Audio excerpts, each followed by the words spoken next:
down in the dirt. Folks, welcome back to Bru Time. This week we're chatting with Nigel Limb, blind bloke racing. How you doing, Nigel? Yeah, spot on, Bruce. What's up, Awesome. thanks. It's really good to chat with you, mate. I knew nothing about you until I think you sent me a DM, and then I started having a little look. Wow, you've been on a ride, man.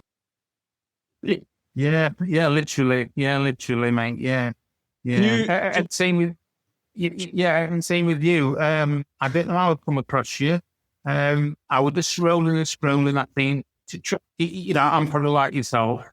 I'm forever trying to promote and forward think and stuff. So I was scrolling everything and see, and I saw Teapot, and I'm a massive tea junkie. So that's what took me eye, I think. And then I watched one of your the video that you put up recently of your maiden tour. You know what I mean? Right, the world trip. Yeah. Ah, so, cool, so, man. so I've been butting in. So yeah. No problems. I tell you what, as soon as we're getting straight into it, do you have a tipple of choice at hand? I do. Here we are in my Madison Square Gardens. So we went to Madison Square Garden 2 years ago to see Duran Duran, and we had a whiskey and coke, and they were £40 each, one of these. Wow. And I said to Julie, I'm bringing that glass back with Madison Square Garden on. Right, well, Slange, here's to your health. Yeah, same to you, mate. Right then. It's bourbon, I like bourbon. Fine, no problems. For anyone who's not familiar with you or what's your journey so far, pal, can you introduce yourself and tell everyone a little bit about you? Yeah, I can. Yeah, absolutely. So obviously, my name's Nigel Limb, and I'm 61 in a couple of weeks' time. But on the 50th year, 2 days after Christmas, I went racing my speedway bike 3 miles away from where I live at Mablethorpe on the beach. I don't know if anybody knows this, but Mablethorpe Beach is as flat as a pancake. But when the tide goes out, it's big enough to put an half-mile oval circuit on, and all hell gets let loose with bike racing. And so this was 2 days after Christmas, 27th of December race. It was primarily classed as the Boxing Day race, if you know what I mean, even though it went on Boxing Day, literally. So I've done 3 successful races, and on the 4th race, which would be about 1 o'clock in the afternoon, something like that. Nobody knows. We know what's happened, but nobody knows how it's happened. I just went straight on, and because there's no brakes on a speedway bike, 500 single cc, run on methanol, 1 gear, no brakes. I went straight on at the 3rd turn on the oval. And it kind of looked like I caught some water with my front wheel trying to miss everything. Mm-hmm. And the only thing on Mablethorpe Beach that's concrete is on that bend. It's an outreach that comes from the promenade to let the water into the sea. Yeah. And around that nose, once the tide's gone out, it's very soft, and a puddle stays there. And it's looking like I was going between that and the sea coming in, and either my front wheel dug into the soft sand or it caught the front wheel, which took me straight in, flat out, straight into the armco around the concrete nose. Wow. And sadly, I hit it with my head.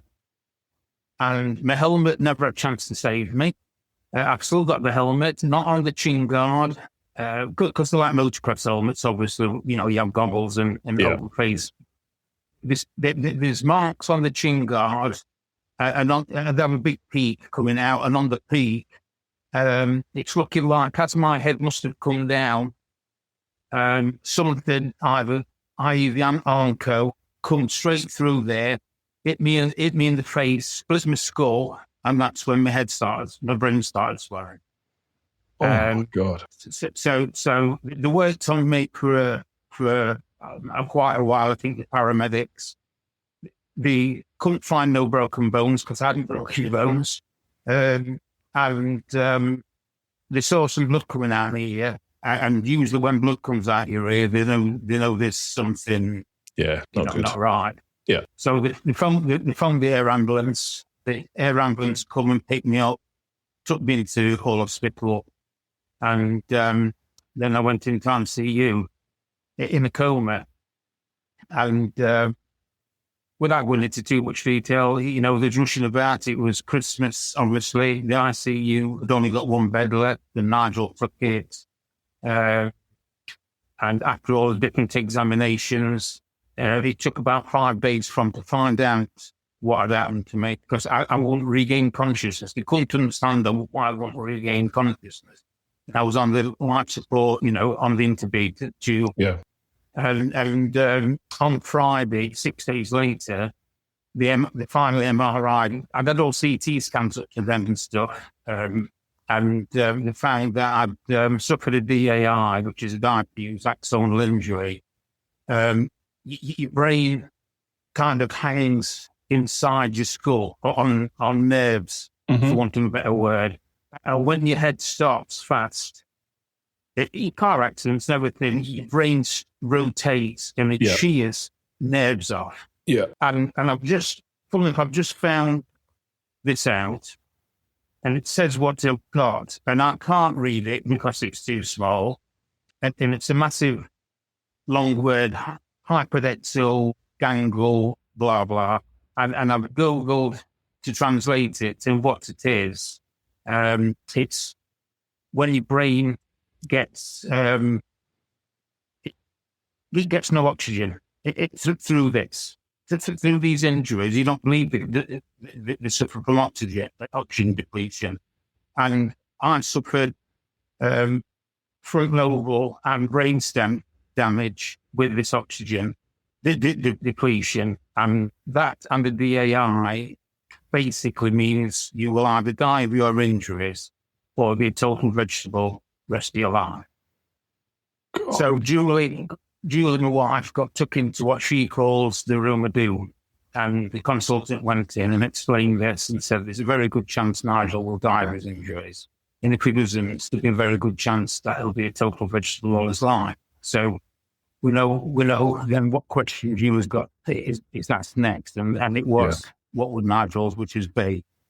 I was racing with a good friend of mine who, since last year, we had an accident at the same place as me. Now he's in a wheelchair, sadly. But we used to go all over the place racing, and we went down to Kent that summer. I mean, we talked about if this ever happened to us, and we both blasé said that if we was in that position, just switch it off, you know what I mean? Because you don't think it's good down to you. And because he was racing with me, and he went to Hull with Julie, he told her this story that we've been talking about. And Julie knew that in her heart that I wouldn't want to live. I'm such a go-getter, which is why we're on here, that would be not an existence for me. So she decided to say yes, to switch him on. And so this is like Friday, 6 days later.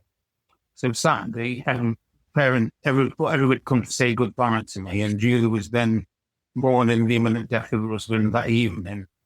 She was playing the music like she always did, and she saw a tear from the eye, and she thought, so she'd fetched the consultant, and he said, look, this is just secretion and, the drugs he's on and everything.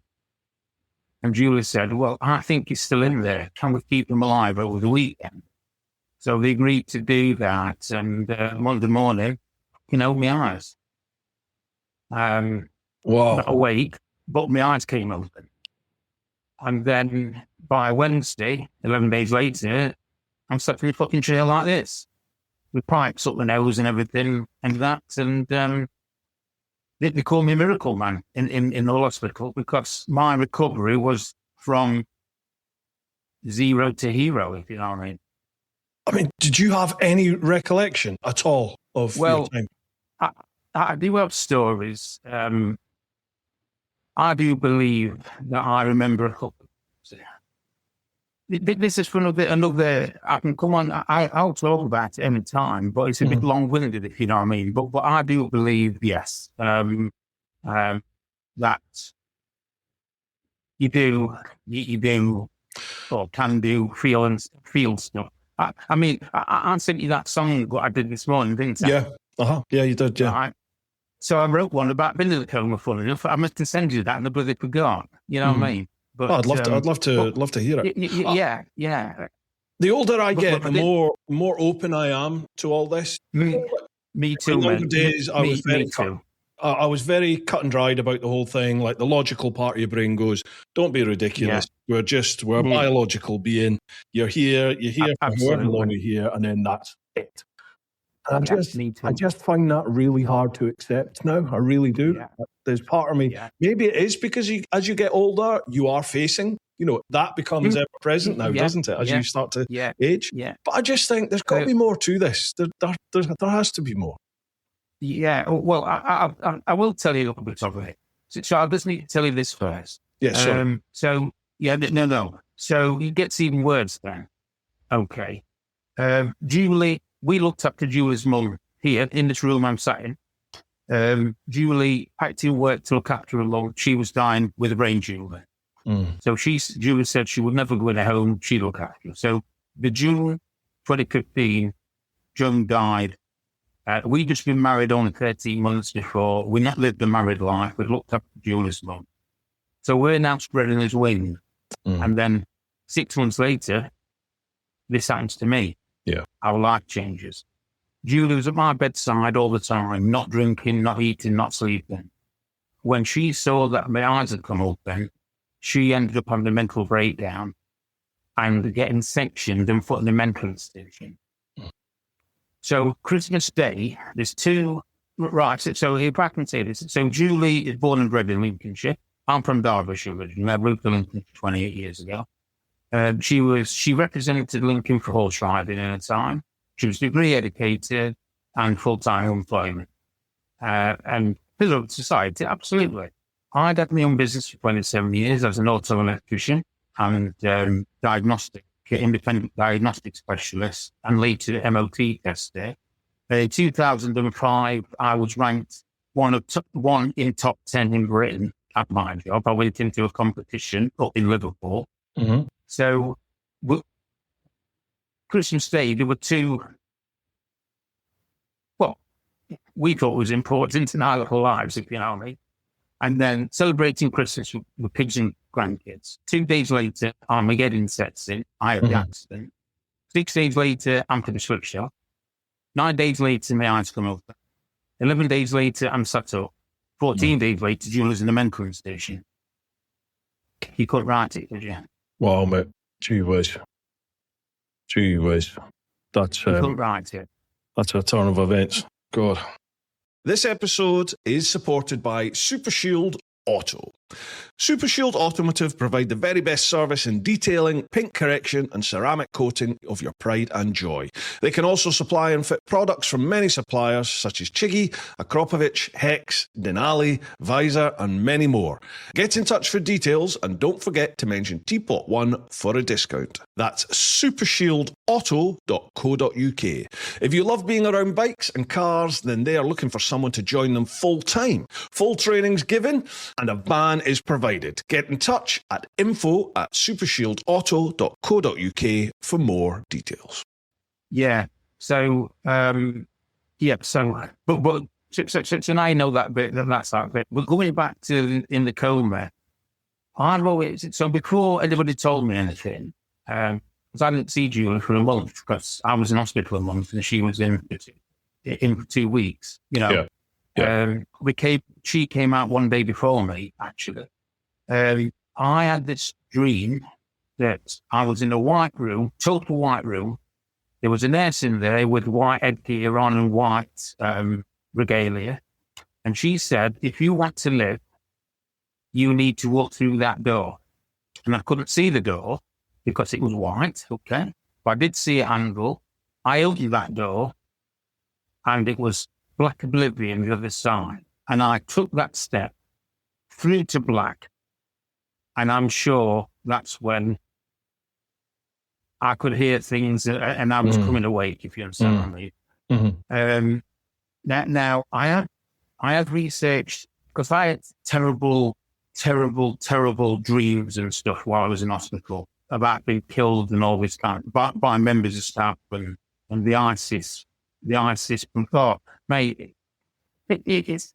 But I have researched that, and there is a condition what most people that come out of comas have when they're waking up, and that is being killed by people, either the loved ones or staff or whatever. Wow. Now, yes, so I've had all these things, thinking they was real at the time, but now I've researched, it's obvious, it's to do with ketamine and all it's got a name, funnily enough. You Google it, it's got a name.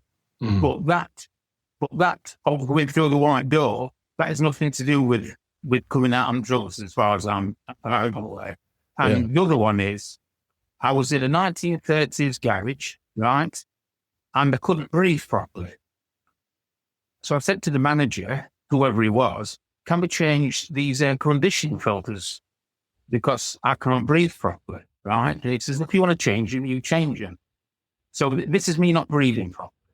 And I said to him, I says, it's fucking hot in here. I'm sweating like a pig, you know what I mean? Is this in a dream, or is this this is when I'm in the coma. This right. Is got so. Okay. Some of the other stuff where I was being fired at by bow and arrows with flames on the front, I put that to this drug induced thing, right? But the walking through the white door, I don't think that is drug induced. No. And what I'm telling you now about the air conditioning. So these two key things, I couldn't breathe because filters was bunged up, and I was sweating because it was that hot. So they're the two key things. I didn't know until 3 months later, because when I came out of hospital, we was, Julie and I was in a mess, absolute mess, and we couldn't talk about anything because it was too raw.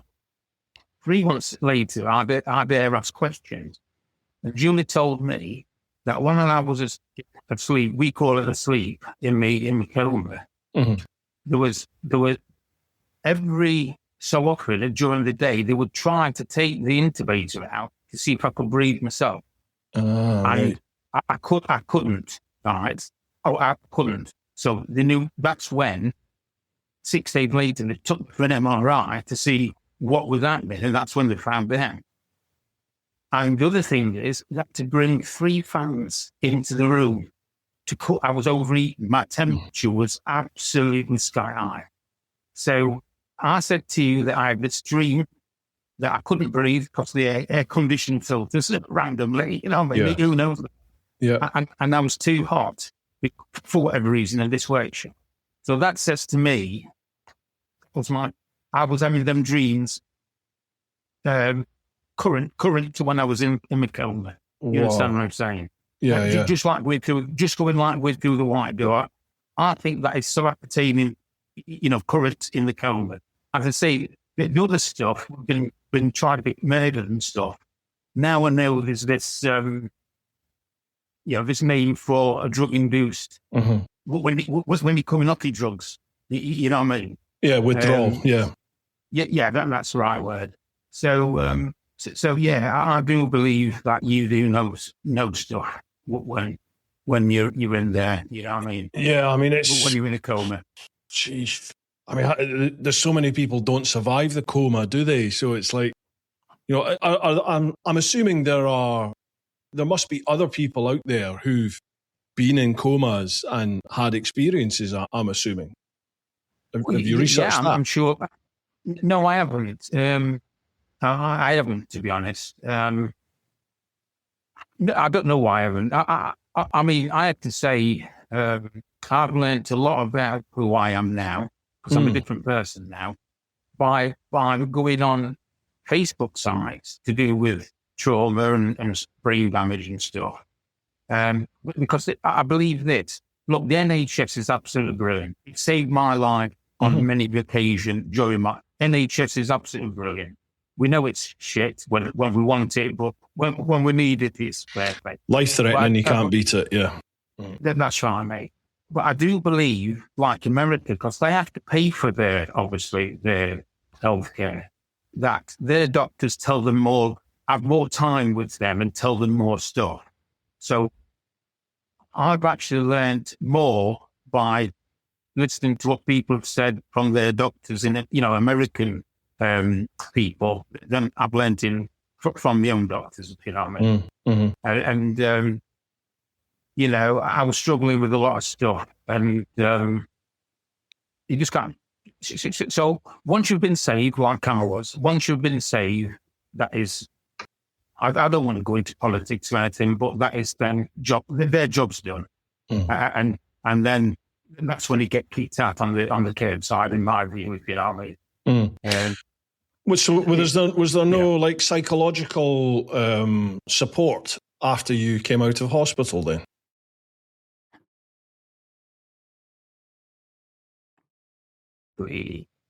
There's one thing people must understand, that Nigel is very placid. I'm 61, as I say, covered in tattoos. I've never had a fight in my life because I don't like that kind of thing. I'm Mr. Placid. But I do get a little bit wound up about this question, if you know what I mean. So, if we can put it in context, this has happened. So I lost my sight in a millisecond, obviously. So I woke up Sunday morning, loading the van with full sight.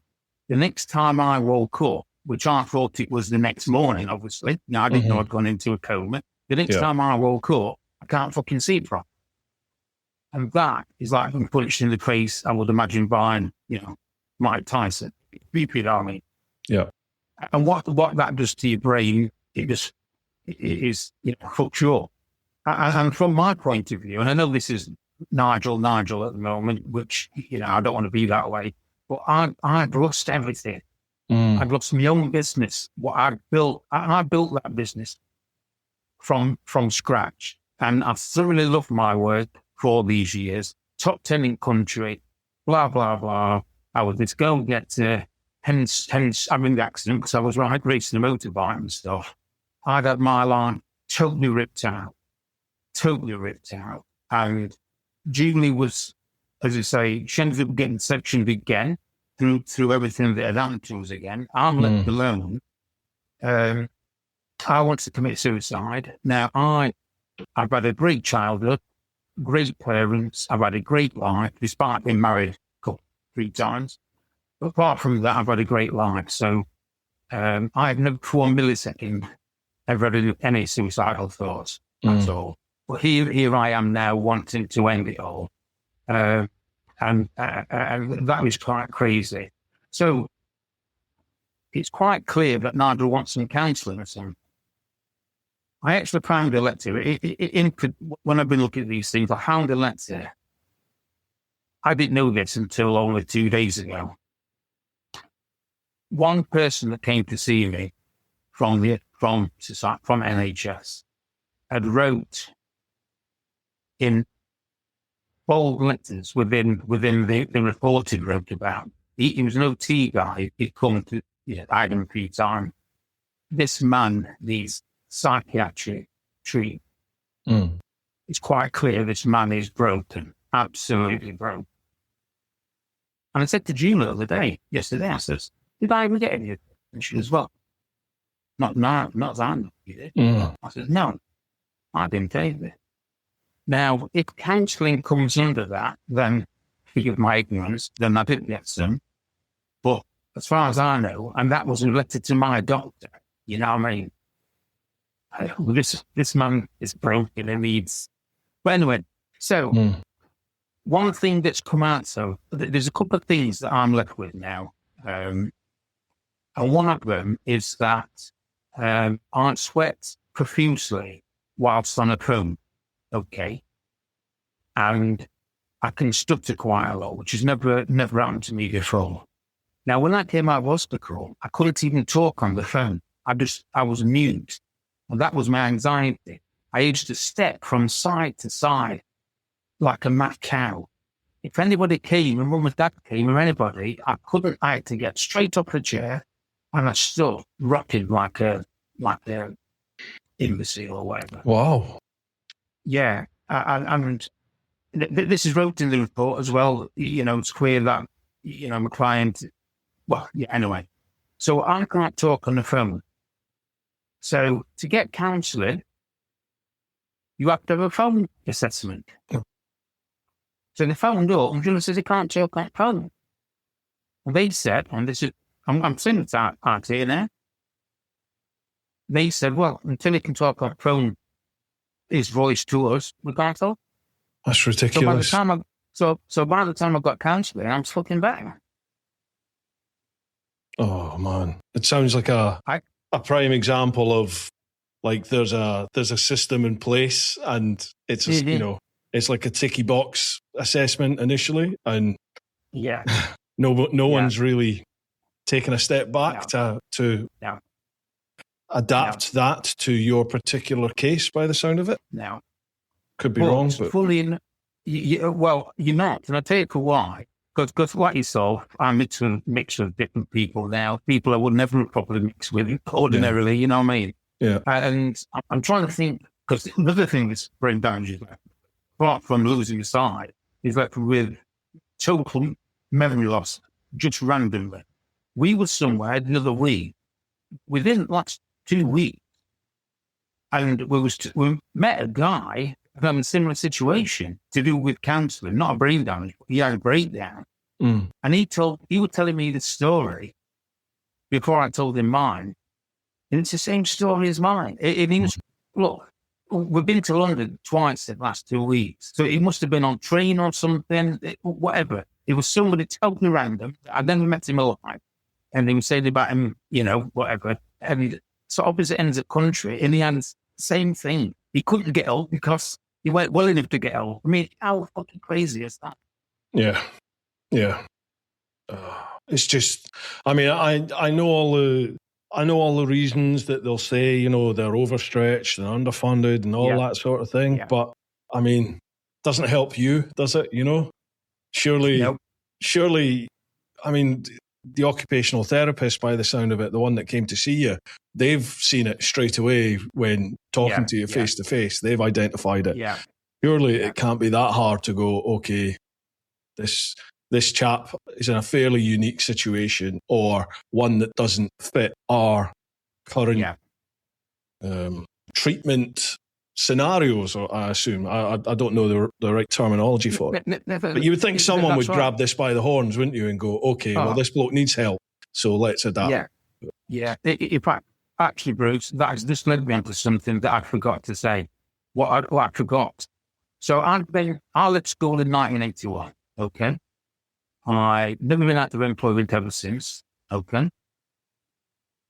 I've been off work in 94 because I got run over on the roadside while I was working and broke my back in 3 places and made many other injuries. I had injuries with that one, and I was off work a couple of years, but apart from that, I've been in employment all my life. Mm-hmm. So, Julie's away in a separate mental institution. A friend of mine came, Robin, and he says, no, there's some letters to your letterbox here. I says, oh, is there? I hadn't seen them. He says, yeah, it was a brown one. I says, oh, can you open it? He says, that's it. I can't tell this much. It's brown. I said, well, I can't fucking see. I can't read, Robin. I trust you. Can you please open it? Mm-hmm. And he didn't like opening it. And he said, yeah, go on then. And when he opened it, he says, oh, job centre. You've got an appointment to go to the job centre. 7th of April. Okay. I said, what? I says, well, I can't get there. I said, I can't. At this moment in time, it's only 3 months after my accident. 3 months after my coma, coming out of coma. Mm-hmm. He says, well, I can tell you. I'll tell you. I says, okay then. So we went alone. So we wait with all these sort of people, your bosses and stuff. I have to say it truthfully. So I get to my turn at the desk. The chap says, right, Mr. Limb, says, I can help you. I says, can you explain why I'm here? I says, yeah, we want to try and get you a job. I says, you what? He says, I'm trying to get you a job. How can I help you? So going back to what I said earlier, I've never had a fight in my life. I'm very placid, but I'll tell you if you're a twat, you know what I mean? But I'm not, you're not a fight. And I looked at him. Well, I bent forward like that. I said, I tell you, you fucking old mate. I says, get a line fucking eyesight back. And I've got a diary at home with 2 weeks working. You know what I mean? I said, I can go back to work. I said, that's the only fucking old belief from you. Well, I couldn't believe what he was saying to me. And all of a sudden, security come. He must have pressed the button under the desk. Security got hold of me and he took me out. Yeah. That's infuriating, isn't it? Especially when you see he was getting money off the government. God. Well, it's not about that, because I'm very placid. You know, people do what they want.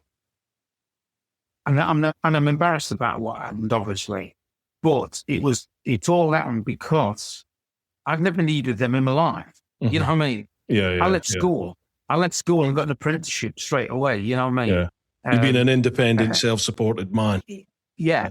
And because of this, because somebody in hospital would think that I was ill, you know what I mean? They thought 3 months later the bloke's not gone back to work. We need to get him back to work. Not looking and just going what you said, just not doing the research, you know what I mean? Yeah. Just not doing the research. And I've got a lot of stories to tell. We should not. So where are you at now then, Nigel? Where are you with your in terms of treatment, in terms of progress, in terms of life? Like, 'cause obviously you're called Blind Bloke Racing, so I'm assuming you're back racing. This podcast is once again supported by Conqueror's Motorcycle Apparel. Now, they are a biker's clothing shop built by bikers, run by bikers for people who actually ride. No corporate nonsense, no guessing games, just riders who know their kit inside and out. Walk through the door or jump online and you'll get nothing but 5-star service. The kind where someone actually listens, knows the gear and won't flog you rubbish just to make a sale. For an independent shop, the range punches well above its weight. Helmets, riding gear, casual wear and the bits you didn't know you needed until a proper biker pointed them out. And if you're shopping online, here's the kicker. Use Fisters10. Yep, Fisters10. At checkout for a 10% off. Because good gear should come with a bit of respect. Conqueror's Motorcycle Apparel, built by bikers, backing bikers. Well, racing's it's a bit of a, what's it? So where am I now? Well, I have to say, and I think you can tell by this, I live a rather fulfilled life now. Now, when it all happened 10 years ago, like I said, I wanted to commit suicide. It took me and Julie, we were only talking about it today, a couple of years nearly to get over this and to work out what the program was going to be.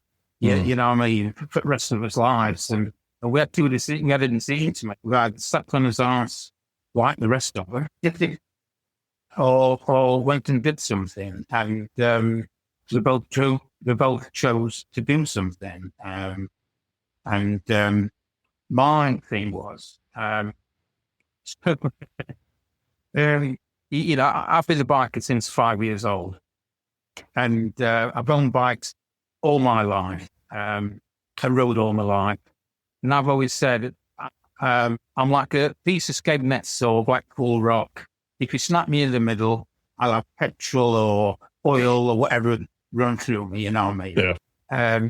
So the last thing I needed to do was get back on the motorbike, because the bike took our ordinary life away, obviously. Yeah, I get you. And getting back on the bike and can't fucking see properly is an even crazier prospect.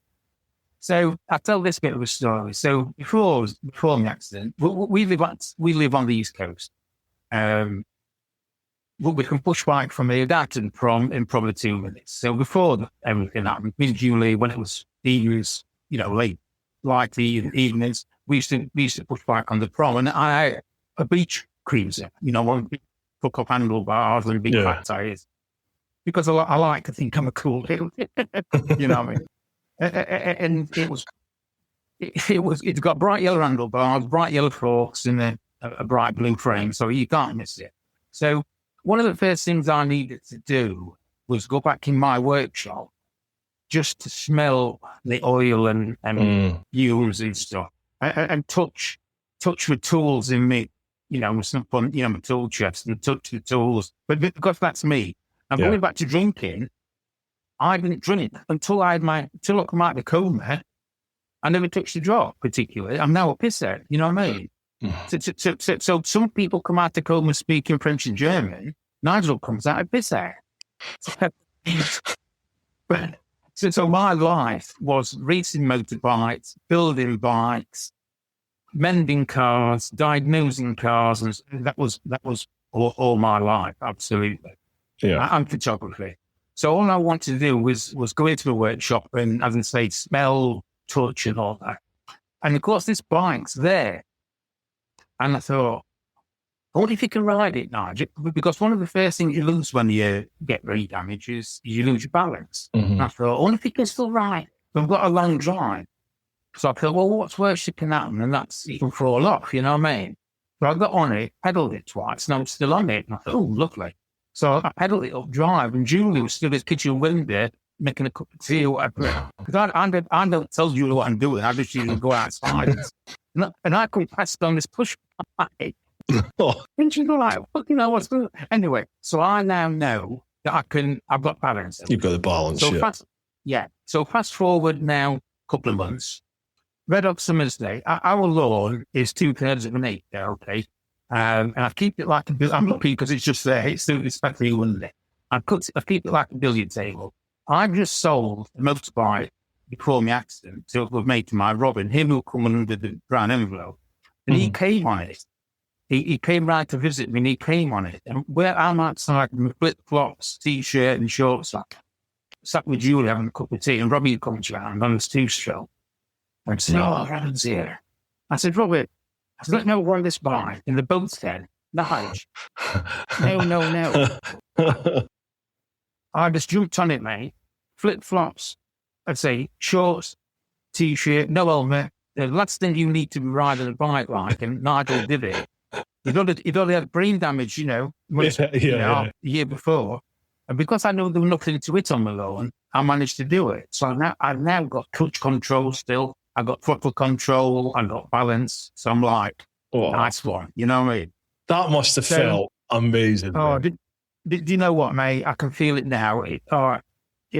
Just like a dream come true. Because I'll tell you what, just going off track, one of the biggest things I've had to deal with is actually losing my driving license. Car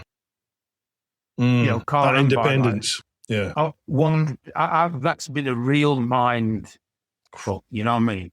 Yeah. So to be able to ride that again was spot on. So anyway, a good friend of mine, Scott, who used to race against at Speedway, he said to me, if you ever want to ride Speedway bike again, Nige, you can have a ride on mine. So I said to him, why would I ever want to ride a Speedway bike again, Scott?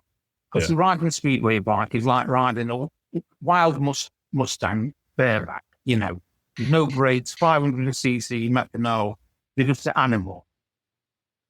So anyway, time passes on. He sends me a text, Nige, I'm racing up at Scunthorpe if you want to come up and have a ride on the bike. So I showed the text to Julie. She goes, what do you want to do? And I says, well, I'd love to do it. So she said, if you want to do it now, you do it. She's been very supportive.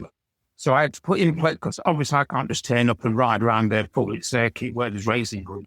Luckily, I knew the owner of it, Scunthorpe Speedway. And because I was well respected as a human being, I've never been a good rider, don't get me wrong. Don't get me wrong at all. I've never been a good rider. But I think I've been a decent person, you know what I mean? Yeah. So people like Nige, Nige's here, well, he's a good lad.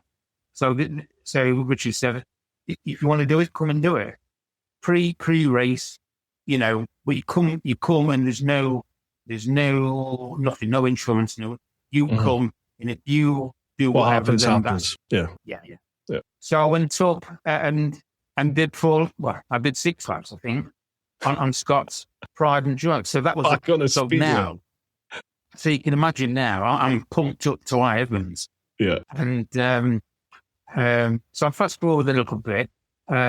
So I'll tell you how Bloke Racing came about. So I don't know if your listeners are aware, but up at Bridlington, there's a thing called Race the Waves. They do drag racing on the beach, because at Bridlington, with the East Coast, when the tide goes out, it's like down here. Yeah. It's like Daytona Beach, if you know what I mean. Yeah. And through one thing or another, is that everything I've got, every story I've got has got a story within the story, if you know what I mean. and I got asked to come and do that. Would I be prepared to do it? And I said, yeah. And it's like, come and beat the blind bloke. That's what I was billed as, come and beat the blind bloke. It wasn't a joke at all, but he was trying to get interest, if you know what I mean. And I did do it. I didn't race against somebody I didn't know. I just did like, down the drag strip as fast as Nigel could go, you know what I mean? Yeah. With somebody following me. And so that was come and beat the blind bloke. And I thought, blind bloke racing? Then it just, and of course, I'm partially blind. I've got bilateral purchase retinopathy.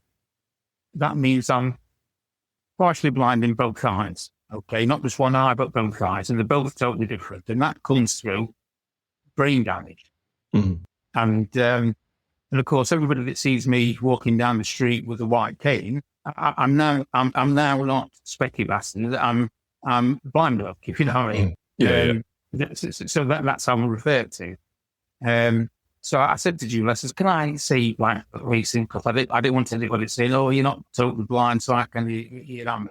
So it's in inverted commas, if you know what I mean. I know, I've had no issues, thankfully. So that's how blind bloke racing came. And, so what's the degree of, what can you see?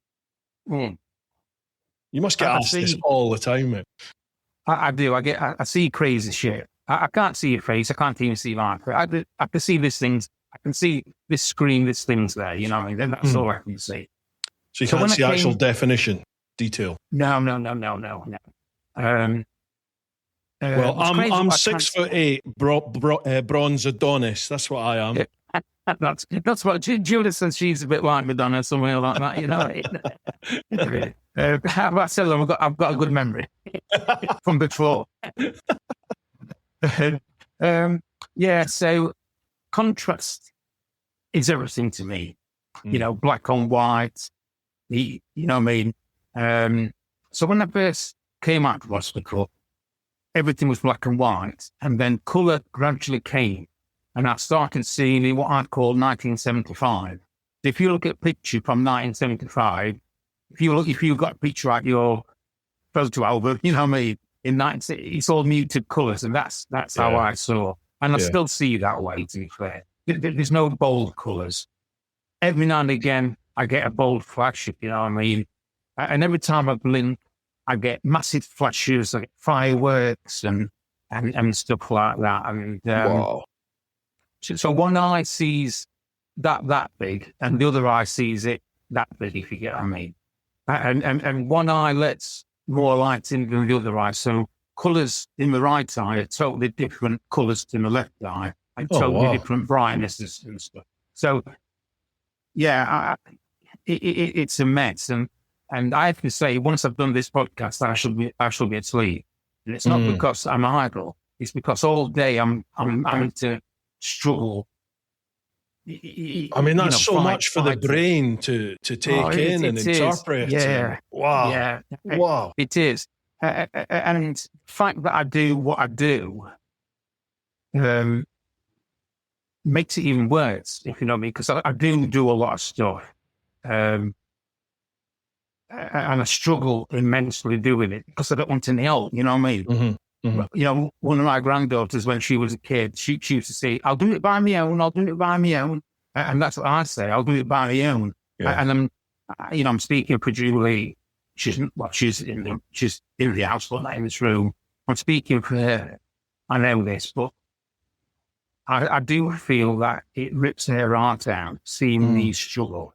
You understand what I'm saying? Yeah. But she wants, I know she'll want to help me, and I know if she does ask, she'll just say, no, thank you, you know what I mean?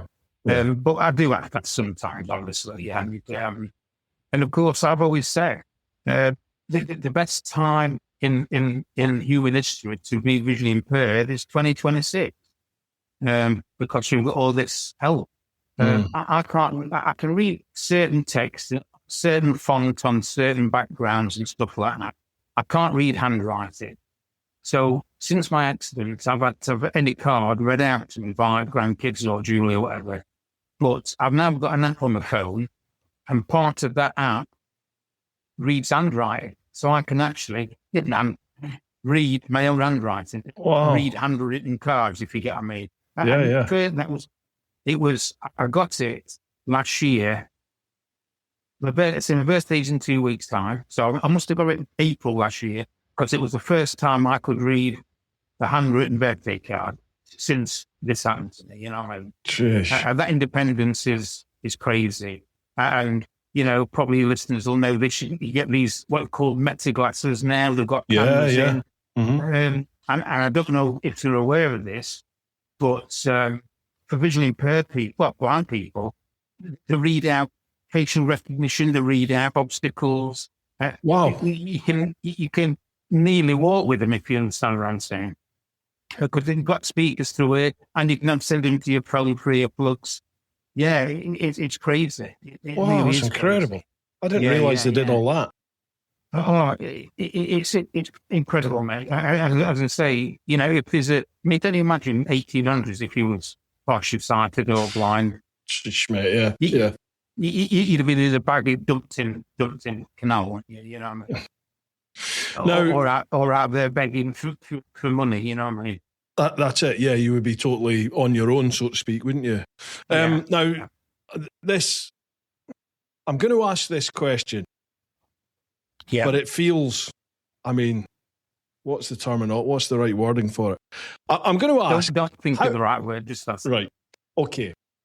How has your accident and the after effects from it, how has that affected you as a person for the good, do you think? Well, I'll be totally blunt, and I think I'm hoping I'm not good at sounding flat. I'm sure most people understand this. I like I keep saying, I've worked all my life like most people have.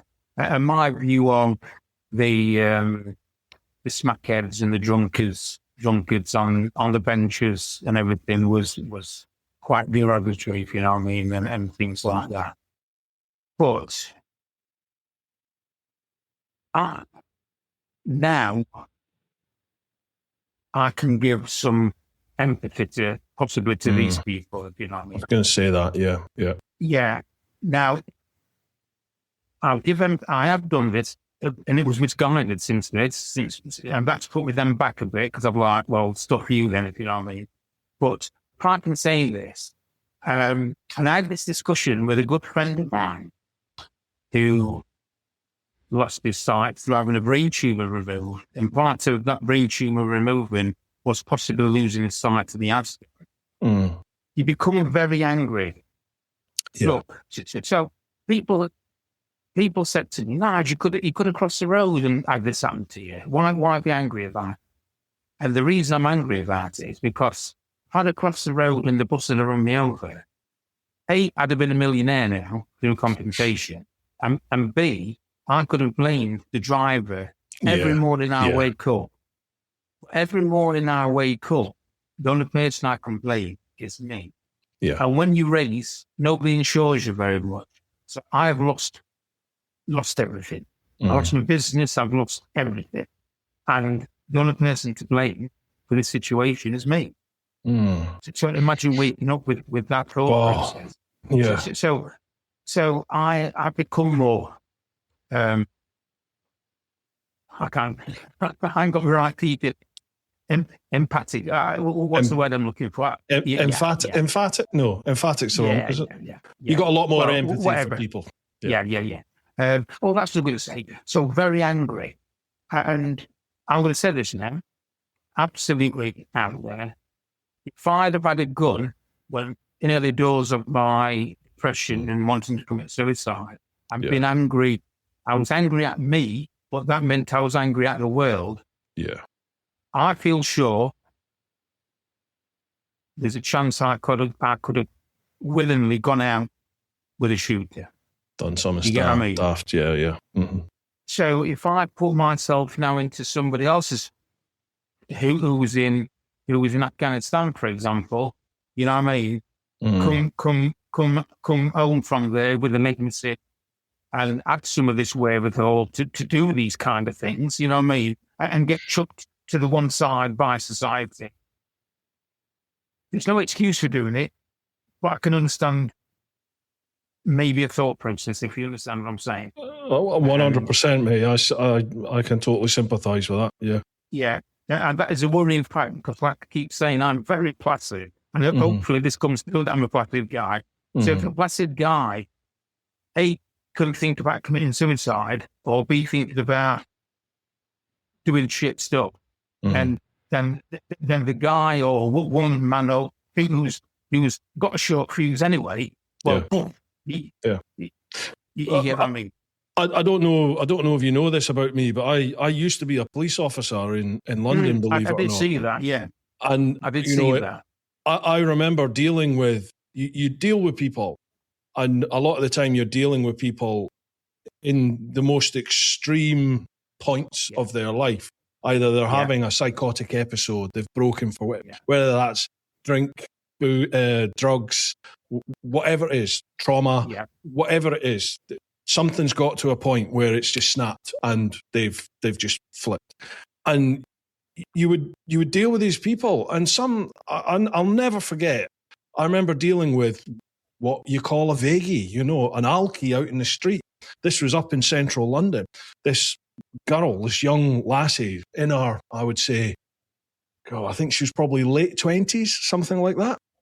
And she was just one of the beggars out the back of Charing Cross, Nick.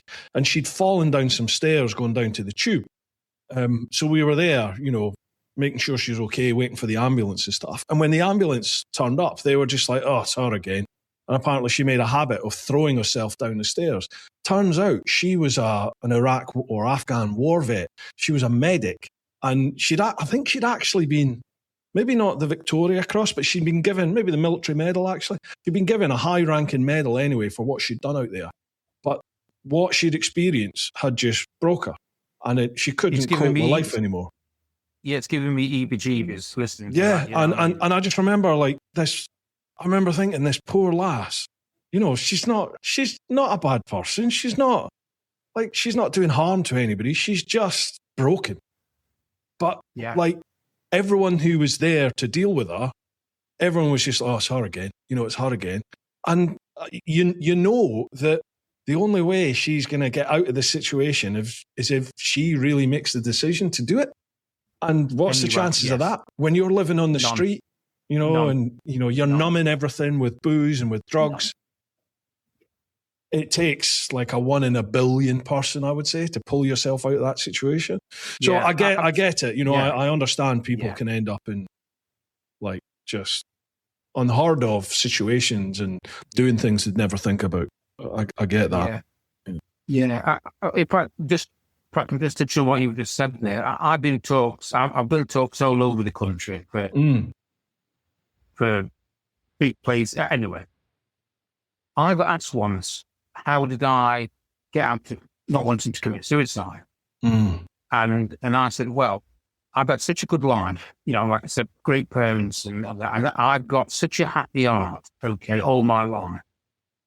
I knew that if I struggled to the end of the tunnel and I felt happy again like I did before my accident, that journey was worthwhile, So that's what drove me to that end product.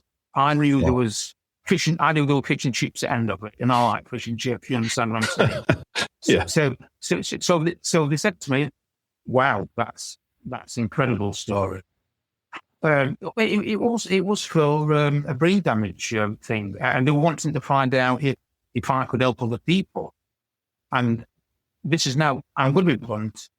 I actually said, I don't think I can help other people because, and I'm going to say this now to you all, and there was 300 people in there, at the risk of being booed off stage. can't help anybody unless they help themselves. Now, people might say, no, that's not right, Nigel, that's a load of bullshit.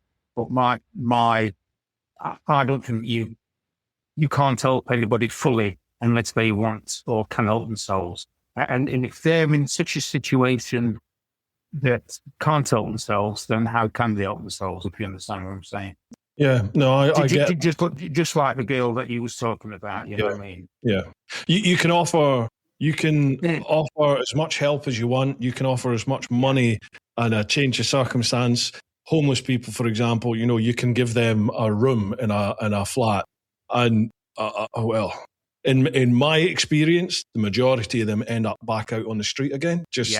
And it's, as you said, I think that switch has to go, doesn't it? And I don't know how you make somebody flip that switch. I don't know if you can.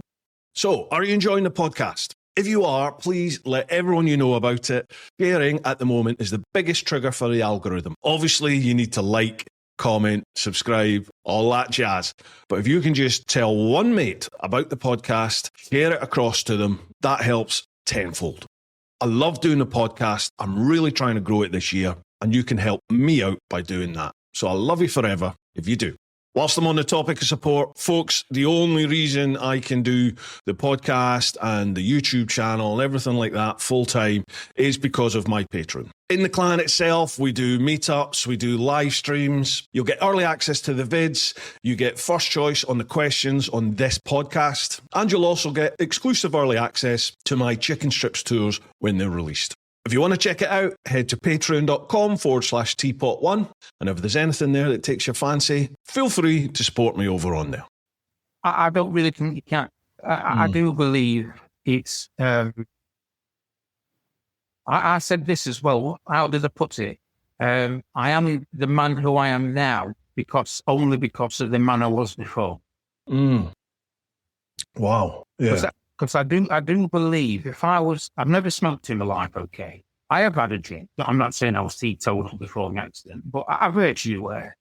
I always said that if I was a smoker or a drinker, when after this accident and everything, and I was in the wanted to commit suicide, feeling, I think I would have drunk myself to death or smoked, and then that leads to, obviously drugs and stuff. I do believe that could have happened to me.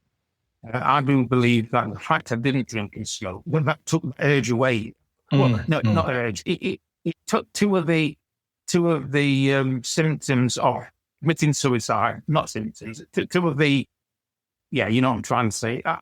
For me to commit suicide, I'd have to take, tablets or use a knife on my wrist or hang myself. They was the only three things I could do. Whereas if I was a drinker and smoker, there'd have been 5 things I could have done. You understand what I'm trying to say? Yeah, I got you. You get what I mean? And because I was in a black place. Look, I live a totally fulfilled life now, absolutely. But every night, when there's no sound or nothing, the black dog creeps in. You know what I mean? And that's why and in the daytime, if my mind is quiet, then the black dog creeps in. That's why I do what I do. To keep your brain occupied. And yeah. But I said this, the less room there is for shit stuff today, the better life you're going to have. Yeah. I'm doing, honestly, mate, I do some stupid, crazy stuff. And people said, Raj, why do you do that? Why not just sit down and relax or whatever? And I'll say, because if I sit down and relax, then the black dog comes. Yeah. So I've learned how to handle that, if you know what I mean. Did you ever get like counselling or therapy or anything like that? Yeah, that's what I said. I couldn't get it because I couldn't talk on the phone. And when I could talk on the phone, I was nearly better. Yeah. And so I could talk on the phone. I got some from the GP. It was 11 sessions. Not until that point. Yeah, it was 11 sessions. And once your 11th session was up, that was it.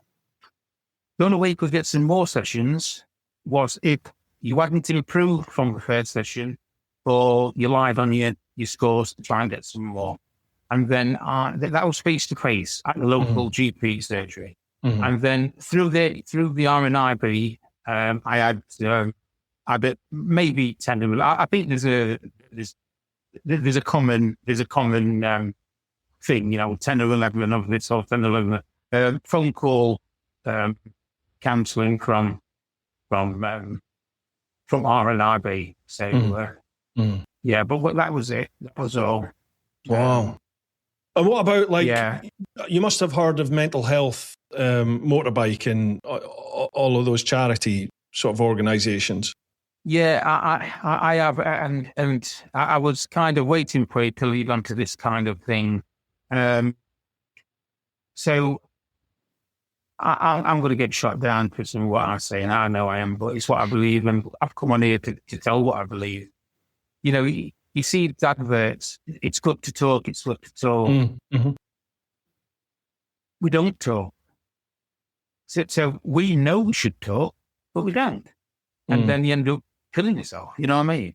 And especially those men, absolutely. So you don't you don't seek it out, if you know what I mean.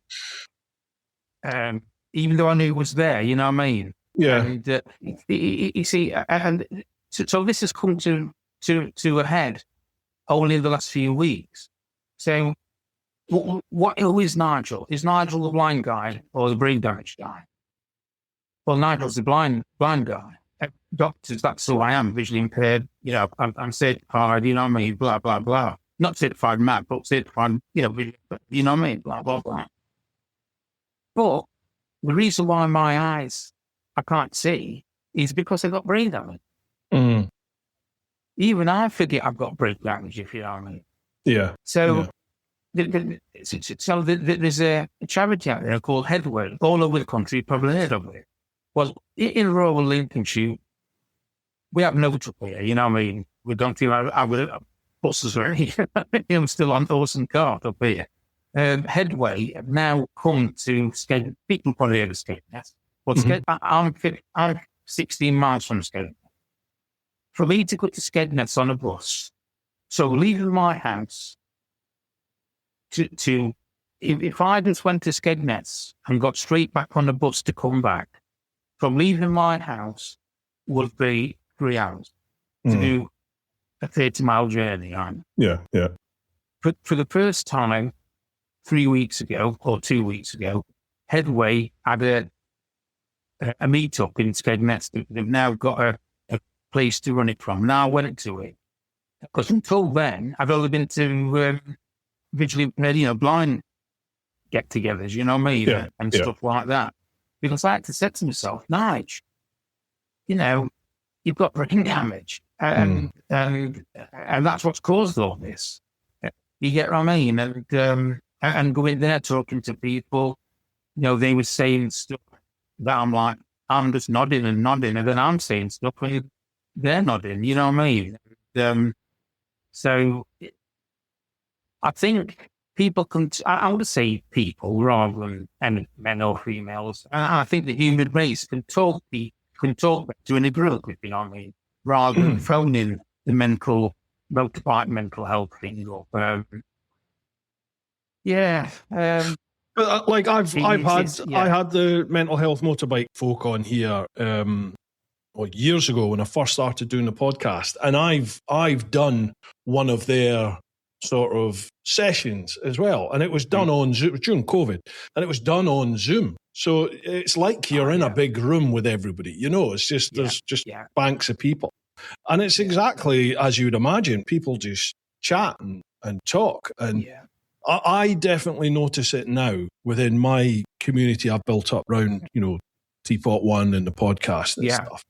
People are much more open and willing to talk now about what they're going through than I would say they were even 10 years ago, 5 years ago. Yeah, 100%. It's a massive thing now, particularly because of COVID, I think, because so many people suddenly started, having issues. They didn't know they had it. until COVID came, did it? Exactly. You know what I mean? And there's not the stigma around it anymore that there was. People are definitely, I have people on here every week, and I would say 9 times out of 10, somebody's got, somebody has experienced some form of mental health at some point. And, it definitely helps to talk about it, man. Absolutely. It does. And that's leading me to something else, you know what I mean? When I do talks, I actually get something out of it, if you know what I mean. Yeah. Definitely. In that sense. In that sense, you know what I mean? And, a well-being sense, rather as well as I'm a natural showman anyway, so I like talking about myself and being on stage, you know what I mean. But I do personally get some benefit out of it, you know what I mean. And of course, sorry, but like you said, people talk more openly than you ever think, and I'm saying, when I'm on stage talking to people, when I come back, I can't always remember what I've talked about, but some things I do, and I think, bloody hell, Nigel, you opened up there, you know what I mean? And you don't realise you're doing it, and especially when people are listening and engaging and wanting to hear and nodding as well and thinking, you know what I mean? I think people appreciate that, though. They appreciate someone being open and honest with them, and just sharing everything. And the other thing is, the experience that you've had and are having and what you've been through, what you're going through, how you're feeling. I mean, other people will be going through their own versions of that. And just you speaking about it, it helps, doesn't it? Because somebody can be out there going through it, having these thoughts in their head and think, oh, geez, God, what sort of person am I to be thinking of this? Yeah. And then there you are, you're vocalizing it and you're saying, I went through this, I was thinking that. Now I'm here at this stage in life and I'm thinking this way. That can really help people. Yeah. Fair play to you. Yeah, thank you. If I could just say this, the things are coming to me while you're saying things, it's triggering things.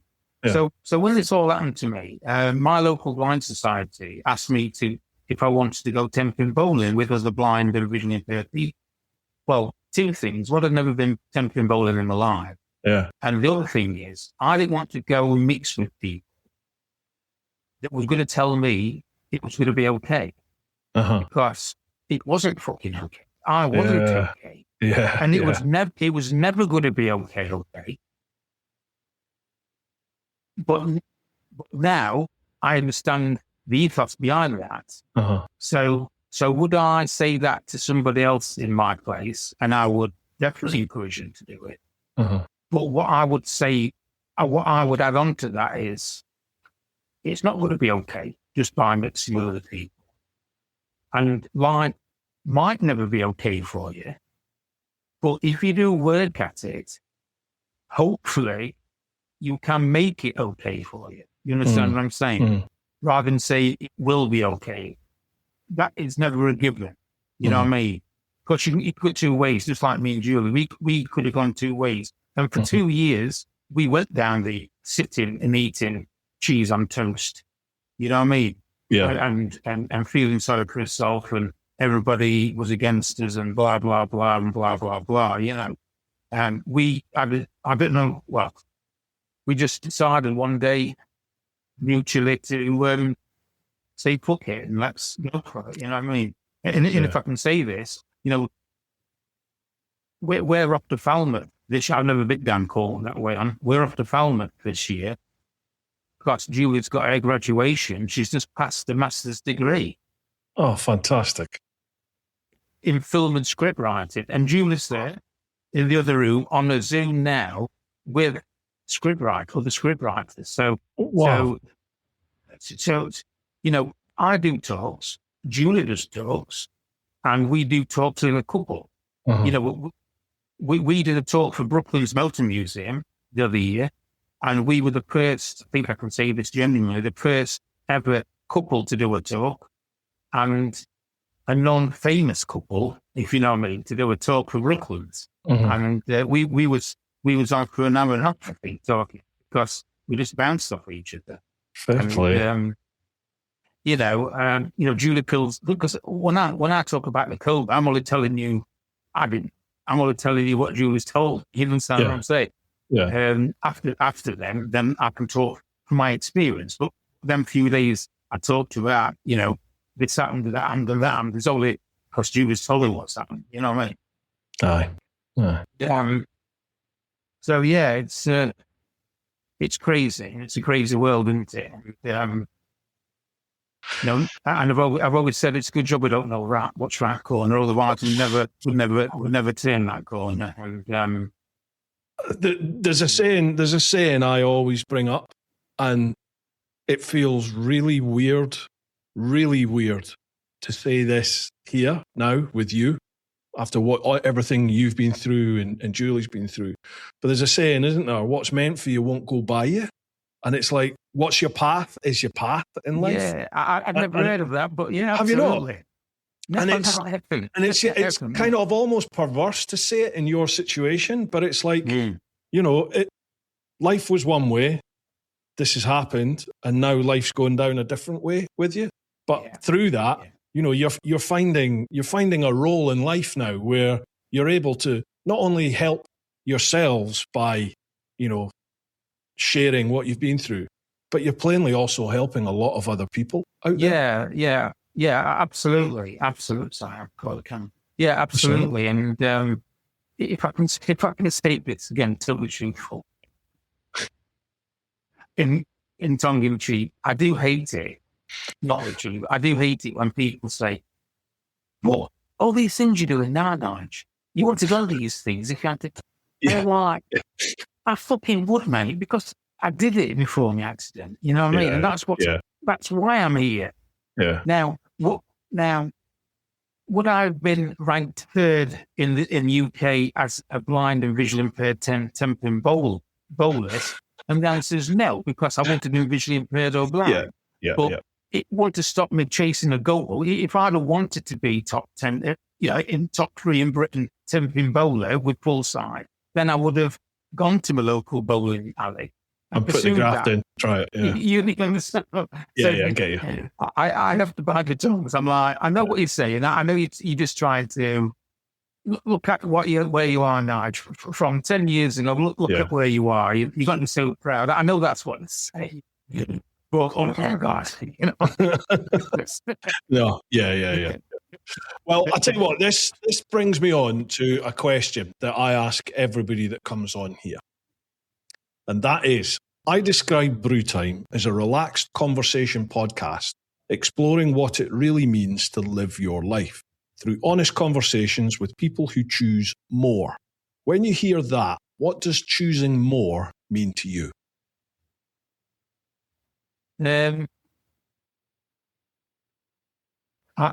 I have to say this truthfully. I don't 100% understand that question. I know that sounds silly. No, not at all.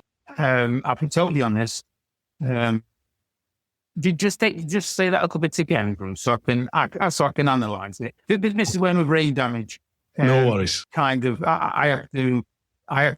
Sorry, I've got camera. I have to kind of think about stuff, if you know what I mean.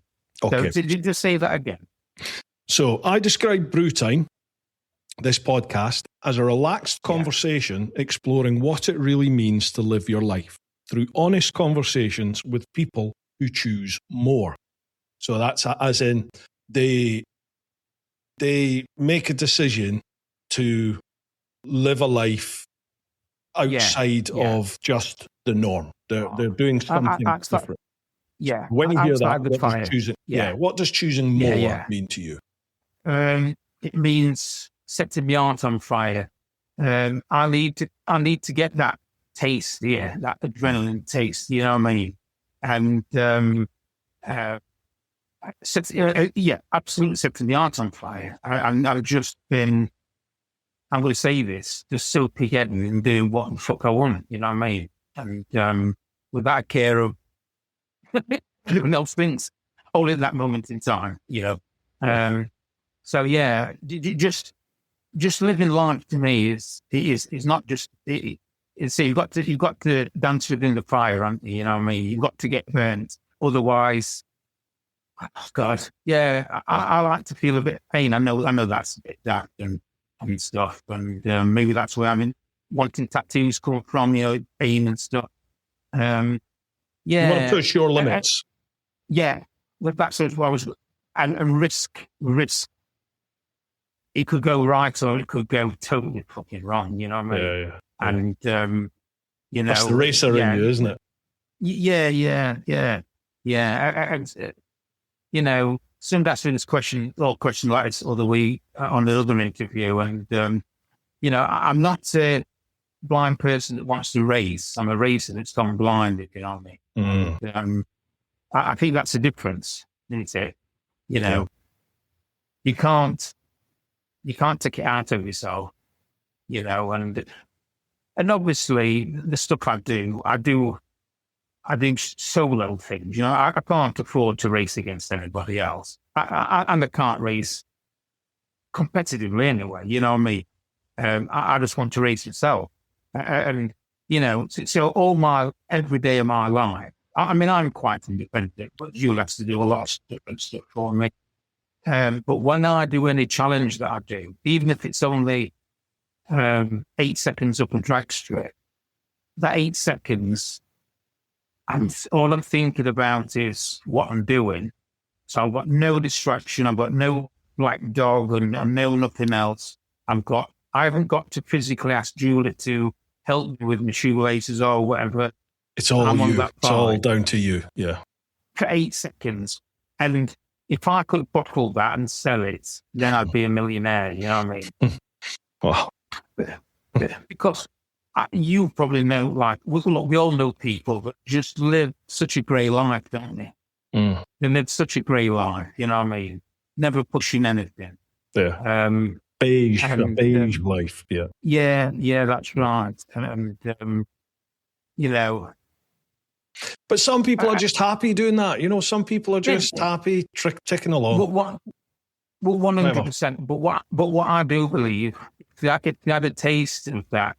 Yeah. Look, so I'm Mr. Blandware Feeders, right? I've eaten more stuff since losing my sight than I've eaten in my life, okay? Have you? And I think it's similar. Yeah. Oh, so before this, you asked Julie, what do you want to eat, Nigel? We'll go to a restaurant. Gammon chips, please, and some peas. You know what I mean? I didn't try anything else. Right. Sounds like my wife. I'll try anything. I've even tried tartar sauce on fish. No, not tartar. They were lemon. Ooh, posh. Oh, and it's a game changer. A game changer. It's all making sense now, is it? went to Ivy and looked. And it's all dark in there. And I can't see fuck all in there. And I had fish and chips and Julie had some. And I said, what's that on there? Is that a chip? She goes, yeah, it's a chip.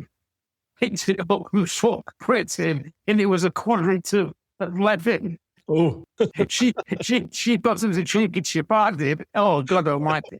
And ever since then, I've squirted it on. I said to Jill, I says, this is a game changer. Why nobody ever told me that lemon on fish is good? And she says, well, why do you think they put it on your plate now? Yeah, you know what I mean? So these beige people have never tried lemon on the fish, have they? You know what I mean? And who knows, they might like it. This is it. Try a bit of lemon in your life, people. Try a bit of lemon. Yeah. Well, not don't eat it. Yeah. Well, it might do it for some people. Right, Nigel, the way things work on this is I put out on my social media and say who the next guest is, and then people have an opportunity to leave some questions for us to go over. So there's a few for us over in me Patreon. Yeah. Is that all right? We absolutely. Crack on, get through them. Okay, so we'll head to the clan, which is patreon.com/TeapotOne. First one, Rebecca Christie. Wow, what a story, Nigel. Oh, I put a link to one of your videos on YouTube. Yeah. So people could get a little bit of an idea of your backstory. Yeah. I can't get my head to move on from the fact that your wife came close to turning off the machines. It's confirmed my belief in the non-verbal forms of communication and energetic connections. I'm so glad for you both that you are here to tell this tale. My question is a bit controversial, so feel free not to answer. Do you believe there was more that could or maybe should have been done when you came out of hospital to help you and your wife learn to live your new normal? From the video, I got the feeling you felt quite alone and at sea with your struggles. My reason for asking is that as a healthcare worker myself, I'm an osteopath, so look at disease in a very holistic way. I would like to think I could help in more ways than the physical rehabilitation. When training, I helped out in a clinic for refugees and ex-servicemen who'd been exposed to torture and trauma, and it was tough. Sometimes just being there and offering basic care was enough. So we touched on this on your aftercare. We did, yeah. I've absolutely, and I'm going to be totally honest now. If you'd have asked me this question 8 years ago, I would have said absolutely 100% there was more they could have done for us. Okay. But me and Joe, we talk a lot about everything in life, you know what I mean? And we've now come to a bit of a decision that yes, there could have been more done. And I've alluded to it on that letteranto. It said this man needs to see it, you know what I mean? But we both believe, because we were so independent, and we've been the caregivers. Okay, everybody come tonight, it's either grandma and granddad, or mum and dad, or son and daughter. We was at that age that we looked at the parents, if you know what I mean, and gave advice to children, and the big advice and love to grandchildren. We was at that. I think there's a sweet spot in that age of 50 years old, and because we given care to everybody, we was the people that came to us. We found it difficult to ask. So I do believe more could have been done, but now with hindsight, I think we might have refused or pushed more from your end. Yeah. I mean, I use this analogy. You know, as I say, I had a great childhood. I don't remember. I mean, I was born in '65, so I'm a '70s kid, an '80s, teenager, and that. I can't remember at all my mum and dad hitting us children, and the reason why they didn't hit us is because my mum's face. And she told us to stop doing something. See her eyes now. That was enough. That was a look. Yeah. I have that look because I see myself. I can hear my dad telling kids off now. You know, it's dad's voice coming out of me when I'm telling grandkids off. You know, and I have that look. So, people, unless they're blind, they know exactly what Nigel's thinking, even if he doesn't open his mouth. You know what I mean? So. And that goes for both of us. So I'm sure we have been offered help or whatever, and we've kind of refused it. Yeah. But equally, that answers that question. And Julie, I mean, up until COVID come, we had a salon here, massage therapy and all, crystals, because that's what Julie's into, that kind of thing. And thankfully that helped me as well. It's helped both of us, I think. I do, we have meditation stuff on at night time now and stuff like that. Now, I'm from a mining village, okay, coal mining village. And if anybody from my coal mining village, any of my friends is watching this interview, they'd be saying, you pussy, you know what I mean? Yeah. I do believe it's like massage. I broke most of my bones in my body over my life, right from being a kid to where I am now. And never go for a massage because that's what pussies do, you know what I mean, blah, blah, blah. And I can honestly say it's the best thing in the world. And what I'm going to say is I can now understand, and maybe it's sexist now, a 1970s sexist, why my mum and that went to hairdressers.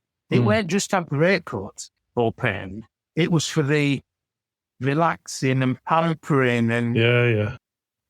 You understand what I'm saying? So when you go for a massage, it's not just about the work that's done on your body. It's just been relaxed and in that mindset. And you understand wrong. personal relaxation. Yeah, it's. I get it, and like people going for stuff now. People going for massage and stuff. I can't think of anything worse personally. I don't know why, but I just don't like being touched. Unless we're going to get really personal, just don't be touching me. It's like, it's not happening. I can't. I've had to go to a masseuse or the osteopath or something, when I've knackered my back or whatever. Yeah. And obviously it is hands-on, isn't it, by its very nature? Yeah. And they're always relax. And I'm just like, I can't relax. It just gives me the ick. I just can't deal with it being touched. It's like, oh no. I understand how it works for people. Yeah. And I can understand your point. That's not me, but I can understand your point of view, you know what I mean? All they need to do is say, do you want to have the ending? That might make things different.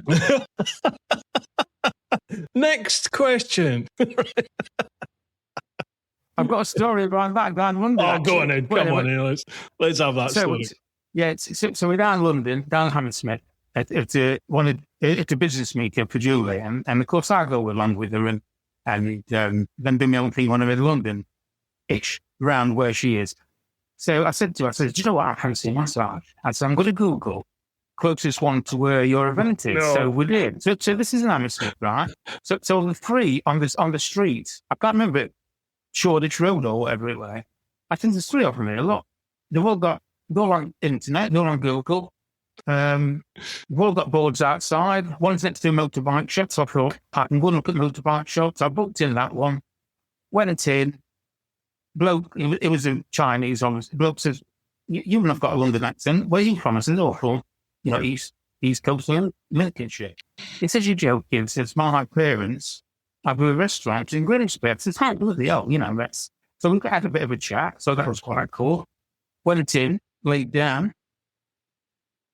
And she said, take your pants up. And I thought that, strip off, sorry, babe, down to underpants. She was going to take them off. And I thought that was a bit strange because I never had, but I thought, so she put a towel on, so that's fine. So she didn't even massage me properly. And then she started going around on the buttons. And I'm like, oh, God. And then she says, happy ending. I said, no, I don't. Just give me a massage. And she couldn't even massage me. There was and I paid by card before I went in, so it was worth £35 no. I've ever spent. You know what I mean? I wanted to mind her that she would give me a yeah. Whereabouts was this again, Nigel? I'll send you the link. No. It's a joke. That's a joke. If my wife's watching or listening to this, it's a joke. So, and truthfully, it put me off then. So, I would have them like when I'm at home where I'm going to, but I do like when we go away to have them, you know what I mean? Yeah. And stuff when you just thinking. Anyway, that's that. So next question. Yeah, some street in North London's probably not the place to go for it. Yeah. Right, cheers for that question, Rebecca. Hindsight's a wonderful thing. Yeah, exactly. Next one, Grubby. Evening, guys. I've got a question for Nigel. You have experience of a life-threatening injury that has had a massive effect on your life. How has this affected your mental health and what dragged you through to the other side? Wishing you all the best and great to meet you on the clan ride, Bruce, even if it was while you were hanging around outside the men's top. Yeah, that's something to talk about another time, Grubby. Yeah. So, we've chatted a lot about mental health, actually, but yeah. And I did ask that question earlier, didn't I? Like, how has this affected you for the good? But how has it affected you now? Yeah, so obviously I answered the thing about how did he drag himself through that. I look light at the end of the tunnel, the irony, light at the end of the tunnel that I can't see. Was because I'd had a happy art for all my life and I knew that was attainable and stuff. How it's affecting me mentally. It's affects me with anxiety, to be fair, which, as I say, it only comes at the quiet of your mind. Doesn't matter if it's night or day. Anytime there's a quiet period, then you start running and stuff, you know what I mean? And thankfully, like I said earlier on, I always say I'm the man who I am now because of the man I was before. because I'd had a placid mind and a placid heart, it's made it easier for me to become this person that I ask Julie on a regular basis, am I still the same person? You know what I mean? Because I want to know, do I handle myself properly when I'm out? Because it's getting better, but one thing it has caused is a filter so from between calm and wanting to rip somebody's head off. Yeah. It's a millisecond. Yeah. Now, and this frightens me because, like I said, I've never had a fight in my life.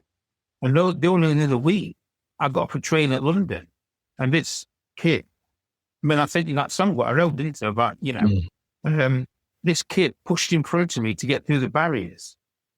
And I went from being Mr. Placid to wanting to kill them. You know what I mean? Mm-hmm. Never fought in my life, but I wanted to punch daylights out. You know what I mean? Mm. And I think as well that stems from I'm trying to think of the word, because I'm so angry at life, because that's frustrated. Frustrated. That's the word I'm looking for. Yeah. I am frustrated now that I can't do these things. Yeah, and that can rear its ugly head in its you know what I mean? Yeah, no, I get you. I get you. Yeah. So the sad thing is, before this happened to me, if that kid had run in front of me and went through, I'd have just probably thought, hey, if you trip up, mate, you know what I mean? But last week in King's Cross, I wanted to, just punch into the floor, you know what I mean? And, I've got to say, mate, like, London does that to me anyway. Just I can't stand going up into London anymore. My tolerance and patience has just gone now. I've spent I think that's with age as well. There. I think age comes through there as well. Yeah. You just don't want to, but you just think, why the fuck do I need to tolerate this shit? You know what I mean? Exactly. So, but and I hope that's answered the question, because as I say, we talked about it earlier on, so I don't really want to waste time with what we talked. So I hope that answers this question. You know what I mean? One thing that popped into my head when you were saying that about the reason what helped you get through it was that you could see the light at the end of the tunnel. So there's a lot of people who just they can't see a light at the end of the tunnel, and I always think to myself, it's like, how I have a very good mate who's spent probably best part of the last decade actually fighting a lot of mental health issues. He's tried to take his life on umpteen times, and he seems to be out the other side now. He's found a vocation in life and like a sense and a purpose. Yeah. But I really want to have the conversation with him along the lines of like, how did that happen? Like, where did this come from? Because for years the guy was just in the depths of despair, and it was heartbreaking to see him go through it, because he'd been such a like just a bundle of joy and enthusiasm in life. And one thing, life happens, doesn't it? And it just sent him down this path. I always think to myself, how do you get people through that when they can't see a light? Yeah, in fact, I have said that. So I think this could apply to the people as well. I would have said childish things. To other people, it's probably childish. But if it pleases my heart, then I'll do it. Because that gets me through it. You know what I mean? And one said about childish. I'll give you an example. I make remote control cars and stuff. And the body shows I have an idea of what graphics and stuff when I do it. Yeah. So I've got a picture of me, 18 years old, with my first ever car, which is a Mini. And I've got a picture of that from 1983. I've bought a 10 scale Mini body shell, I've got paint matched to the exact colour, painted bits, and I've done all the white roof and spotlights, and I've done it exactly as this picture is. Right. Now, it's cost me, I had to buy a can that big for a bit that big. You know, it's costing you probably 70 quid to do this little bloody body shop. But my motto is, I had to find a picture. B, I had to look at it. C, I had to find out then what colour it was by looking through swatches and stuff like that. Yeah. Then source and buy the shell. Then struggle cutting it out and struggle painting it and masking it off and stuff. So this little kiddie toy has cost me 70 quid, which took me 6 weeks to do. So all them 6 weeks, my mind has been occupied. Larry. Yeah, you understand what I'm saying? Mm-hmm. So the word vocation is the key word. Try and draw on something that you're interested in. Did you just say you was interested in woodwork, for example, or I would like him for woodwork? You know, you used to like to see a nice dresser in somewhere. Then try and do something to do with that, if you understand what I mean, to make your heart happy and please you. You know, the word vocation is just the word, isn't it? Yeah. That's interesting, because this mate of mine, what seems to have helped him the most is he's discovered a love of art, and he's discovered that he's actually pretty good at it. And he puts his experiences and what he's gone through into it's not like traditional, you know, he's not like a landscape artist. I couldn't even describe how it is, but I love it. You know, when I see these pieces of art that he creates, it's just like, oh my God, wow. Like, you can see, I can't put it into words, but I can see that there's a lot of experiences and feelings and emotions in that. And it's nuts how he's a different man. He's just a different man now, you know? It's awesome. I mean, it's given me heebie-jeebies listening to that story. A, because I know how it feels, and B, I'm so pleased for this guy, you know what I mean? And you know, I have to say, even though I'm a bit black and white about, if you can't tell it yourself, and I don't think everybody's now yet, I do love and thrive in an environment where I can hopefully, not just inspired, because that makes me sound a bit of a god or whatever. You know, inspiring people is mixed more about you, and that's not what I'm trying to say. But if I can help, and even if I inspire people, then so be it. If you know what I mean, I don't do it to inspire people. I do it to say, this makes me happy, and just because I can do something doesn't mean so that you can. But if you can get to the top of your personal mountain, you're going to feel the exact same as I get to at my mountain. You know what I mean? Yeah. And it doesn't matter if my mountain is as big in yours as that. It's not how big or how fast or anything. It's the personal into make again. I know I say it's probably sounds a bit twee and a bit pussy, but make your heart happy. You know what I mean? And that's what it's all about, isn't it? Yeah. You know, I think as we get older, you realise that that's kind of all there is to it, isn't it? You need to make you happy, and obviously you want to make those around you that you love and you care for. You want to make them if you're happy. But if you're happy, it rubs off on them. It makes you. Yeah, absolutely. Absolutely, yeah. Fair play. Yeah. Right, next one, Andy. Evening, gents. All the best to you both. Just a couple of questions from me for Nigel. Firstly, given your second chance that you have truly ensured you make... Firstly, given your second chance that you have truly ensured you make the most out of... Hang on, let me reread that. I think he's missed a couple of words out. Firstly, given your second chance that you have truly ensured you make the most out of, I'm assuming it's life, what advice would you give to the others who may never have the life-changing experience you have had? Right.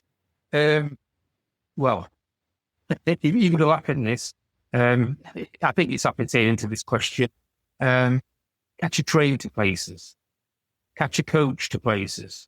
And the reason is, you see a lot more alive than you do when you're driving your car. I've driven everywhere in the line. And the irony is, I catch trains now and catch buses. I can't really see what I'm looking at, but I can see more than I've ever seen in my life.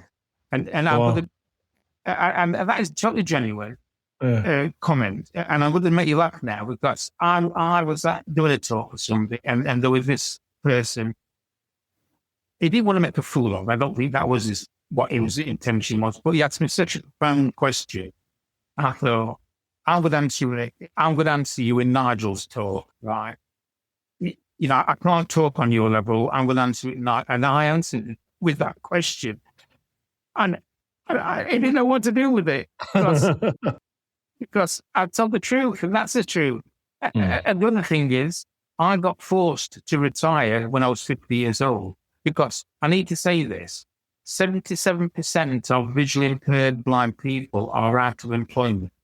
Nobody wants to employ a blind bloke, okay? 77% of visually impaired community are out of unemployed.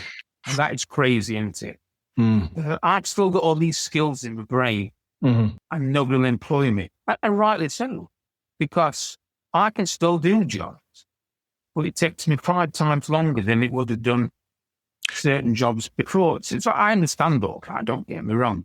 But you know, there's like a consultancy role there, isn't there? Or, you know, like you could work with apprentices within. Don't get me going on that. Don't get me going down that line. Do not get me going on that line. But you can imagine what I'm like. I'm so proactive, and I've gone to colleges and stuff and wanted to do this.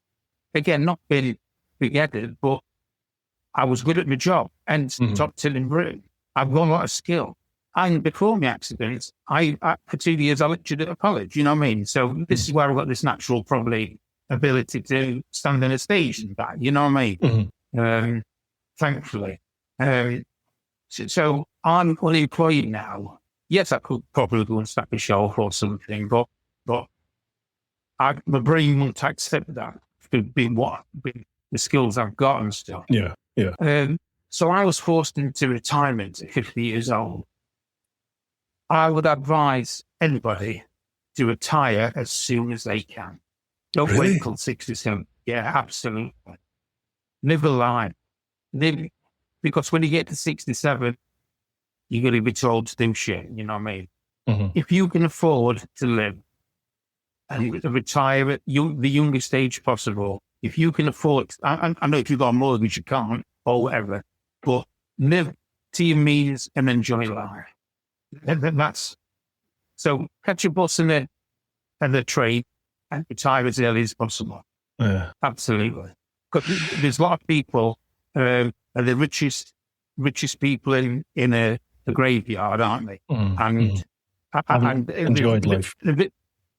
Yeah, and there's a lot of people that die soon after they retire. You know what I mean? And it's a fact. Nobody knows why, but it is a fact. So no, live while you can. That's another thing. If I could advise anybody, if it answers this question, and I'm not going flippant, it's true. You know what I mean? That's my tagline. It's what I live life by. Live your life. Something my mum said to me before she died. You know. Yeah. Look after those that you love, but live your life. Yeah. That stuck when I watched that video. That stuck with me. Yeah, absolutely. And I'm going just onto the stuff I do. Some people say, "Why do you do it? Why do you do it?" You know, blah, blah, blah. And I feel that whoever's up there has given Nigel another chance. And I think if I didn't take another chance to do stuff, I'd be disappointed in that person that gave me this life. You know what I mean? No, You know, so I just need to do what I do, and it's all, you know, thought about and stuff as much as safety can be. You know what I mean? I could do a lot more crazy stuff than I do, but I would get no more satisfaction, no more throat, adrenaline in my throat, or my heart, please. I can do that for less risk as possible, if you understand what I'm saying.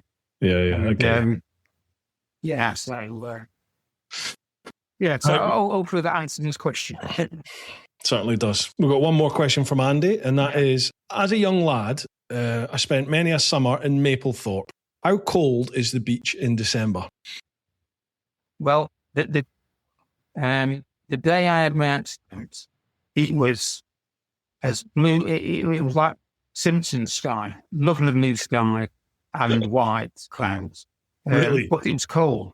Oh, yeah, it was. But it was cold, obviously, because it's 27th of December. In actual fact, that could have been the reason why I crashed. Because when an engine runs methanol, the methanol has to come through the carburetor, obviously. Methanol is known for freezing carburetors up. Even at speedway, in season time, in June, July time, the methanol is ice cold, and it can freeze the carburetor up. So, in fact, it was ice cold, and the fact methanol freezes up at drop of a hat. Yeah, that could have been the reason. Because I was foot out going down straight, and so you know the slide would have been at top. You know, so that could have been one of the reasons. When I come to shut off for the bend, nothing happened. It just carried on. And it's like people say, "Oh, well, you do this and do that." Well, in them milliseconds, the first thing I think the first thing any motorbikist would do is go for the brakes. Mm-hmm. And when you've not got a brake, God, yeah, good point. You understand what I'm saying? Yeah, So Mablethorpe's lovely. It's the wind that's a killer. I mean, today it's been absolutely red up with sun, but the cold wind off the sea has been bloody freezing. You know what I mean? Yeah. So, yeah. Right, cheers for that question, Andy. We have one more over on the Facebook page, and that's from Ian Allen. He says, "You've literally come back from the brink. So what drives you now? Proving people wrong, proving something to yourself, or just the love of racing? As a footnote, if one person epitomizes TeapotOne's live your life, it's you." No, we just cheers for that one. Cheers. Well, it's not to prove anything to anybody else. That has never been me at all. I've done everything Nigel's done in life is for himself, not for other people. It's given. So before my accident, I had a life, you know what I mean, and a happy life. I keep saying happy life. I loved my job. I'd never worked for 27 years because I just loved what I did. Absolutely loved what I did. I just wanted to get some kind of normality back, if you know what I mean, and pushing myself. And so it's all been for me, okay, if that's not for anybody else. And people said, "Oh, you inspire other people," and are you proud of that? And I'm going to say, yes, I'm very proud if I inspire somebody. I don't do what I do, like I said earlier on, to inspire people, because that makes me then sound like a god.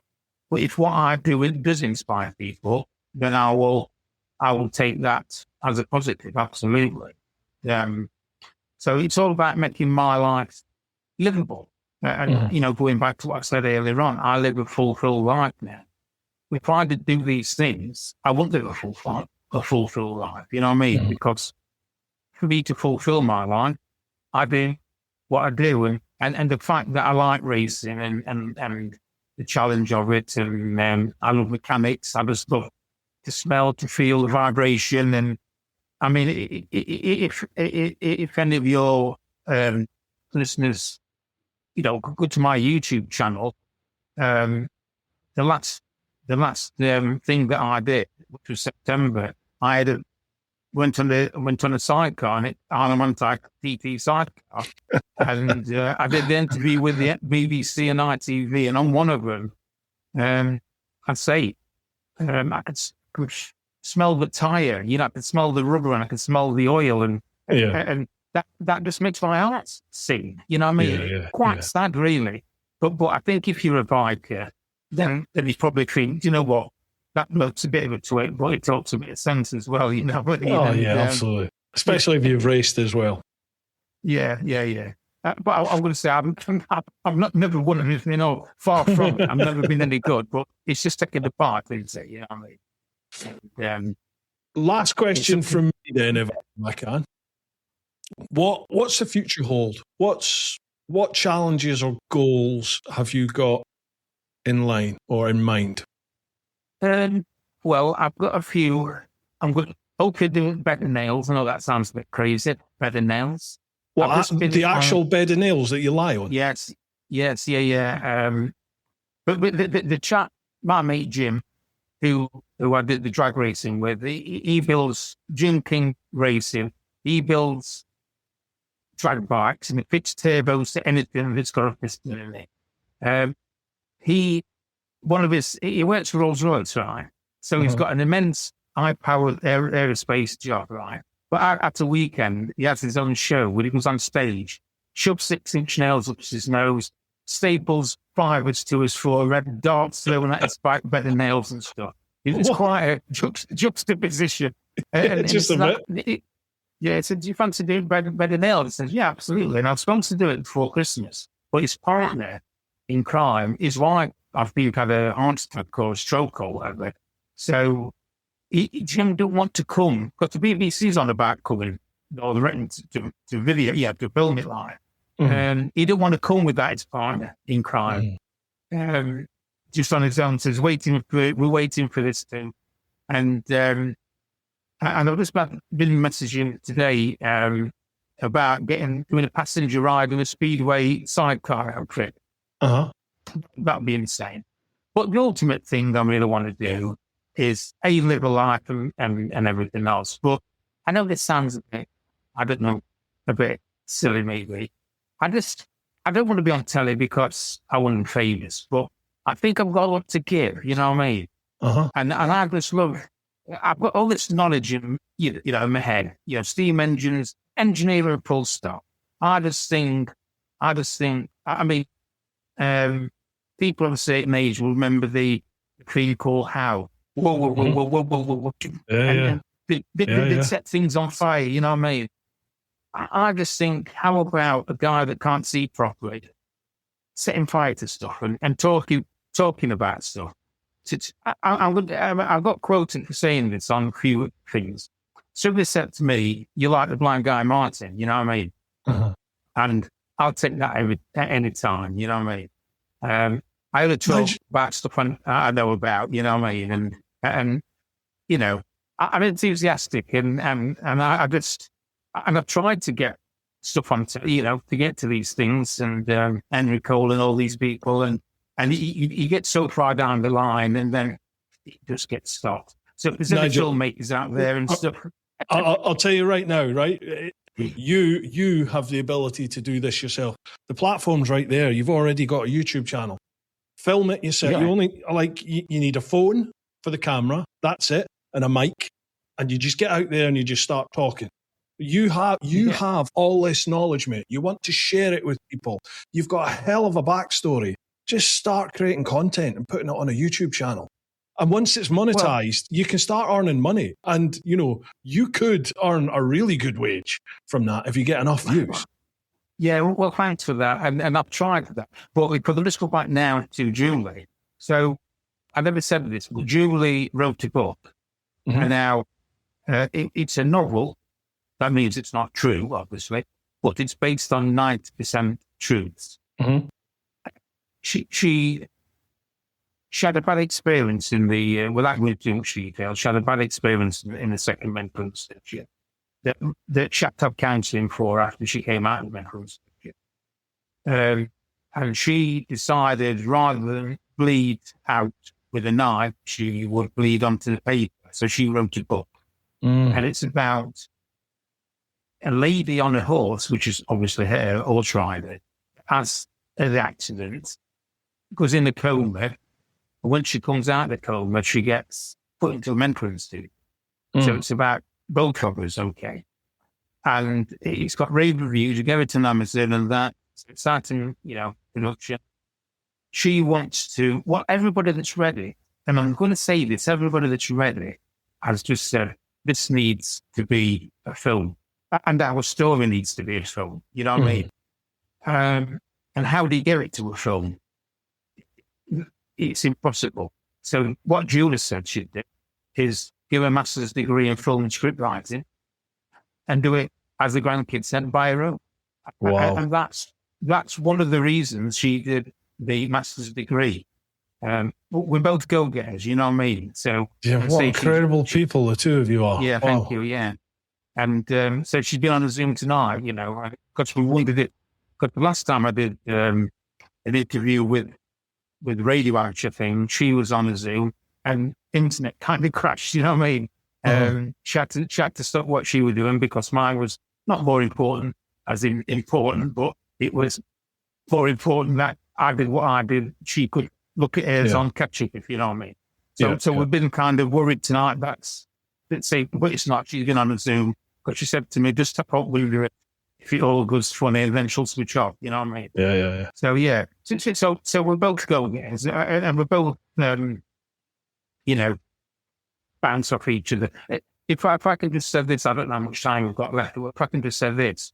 So during our life after my accident, we've had a lot of people say, just say I'm talking to somebody without Julie, or Julie talking to somebody without me. We've had a lot say, are you still together? Have you got divorced and split up? And we both said, absolutely, no, you know what I mean? And we couldn't really understand why people were saying this. Anyway, so I'm doing a tour in York to a group of 300 solicitors.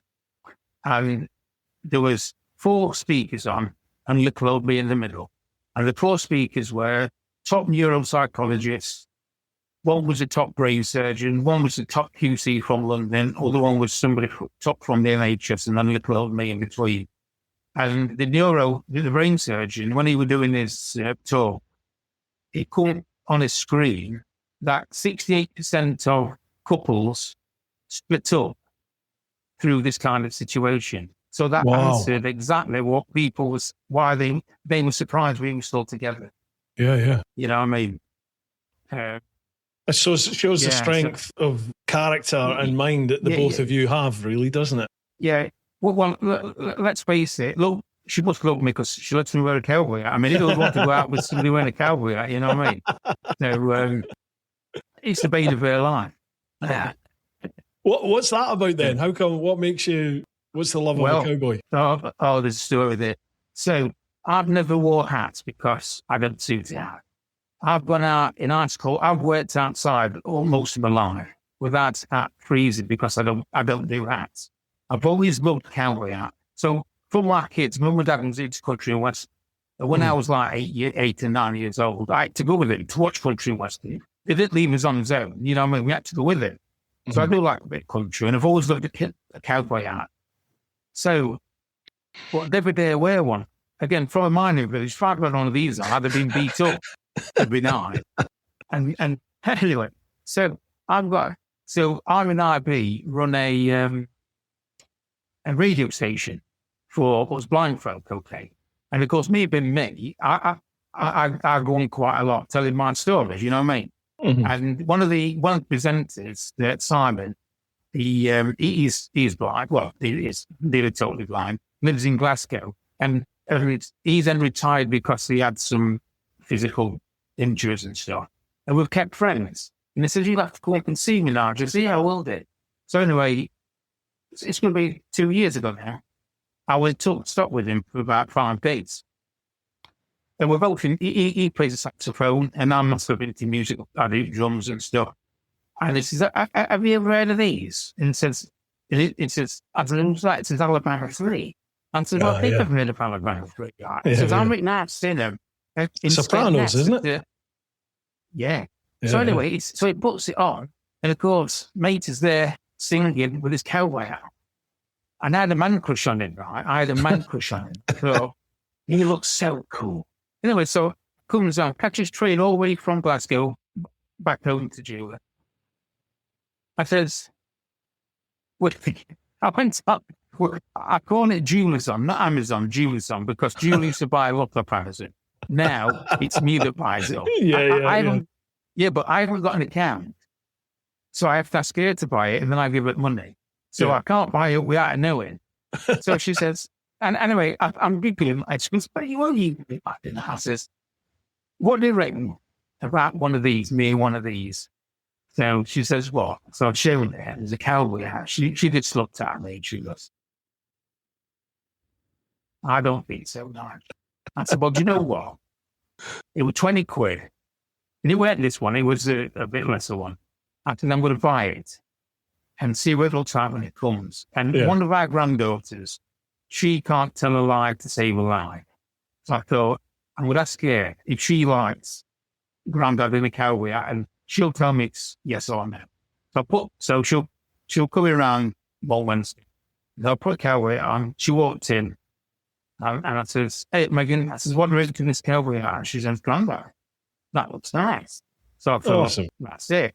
Yeah, and I feel it looks nice, and you know, people say that, oh, you wear a hat because you've got no hair. Well, I've got problems on about this before.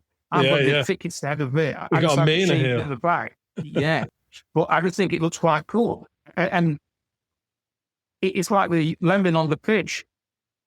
50 years without it. Once I'd had it, so listen, I've never worn a hat in my life, only a crash on it, and now it looks half decent. I'm pointing through there because I've got a Stetson through there, mate. You wouldn't get a suntan under it. It's that big. When we went to Nashville last year for my 60th, we went to Nashville, Memphis, and New Orleans for the music thing. Yeah, and I took it with me, and I nearly had to have another seat to put it on. It was that big. Memphis is a cool city, isn't it? Oh, yeah, absolutely. I don't wear it very often because it is a bit big. I bang into people with it because it's like I'm an umbrella on the head, you know what I mean?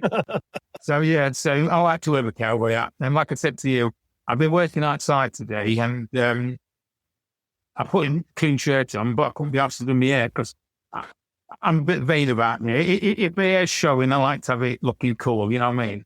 In fact, some of the interviews I do, when I take a crash on the top, first thing I've said to cameraman is my hair okay or whatever, you know what I mean? I'll show them my hair there, look. So I've got a made of there, it's the shape.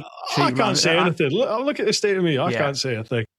I had it cut yesterday, and I'm a big believer that when you have your hair cut, but for the first day, it looks a bit crap when you've had your hair cut. It takes a couple of days to kind of wear in, you know what I mean? So I can't remember, mate. I haven't had hair for so long. Yeah. You're like a Google it. Yeah. What's it like to have hair? Just comb it over from this, Right, dude, that's all the questions. Before we go, obviously the floor is yours. If there's any plugs you want to give, if there's any shout-outs you want to give, anything you want to chat about we've not yet covered, then feel free. Well, I think we've chatted about everything, haven't we, mate? Absolutely. I mean, people who's watching this will probably know the links. I have a Facebook page called Bloke Racing, Instagram, Bloke Racing, YouTube, which is Nigel space Bloke Racing. They can catch up on there.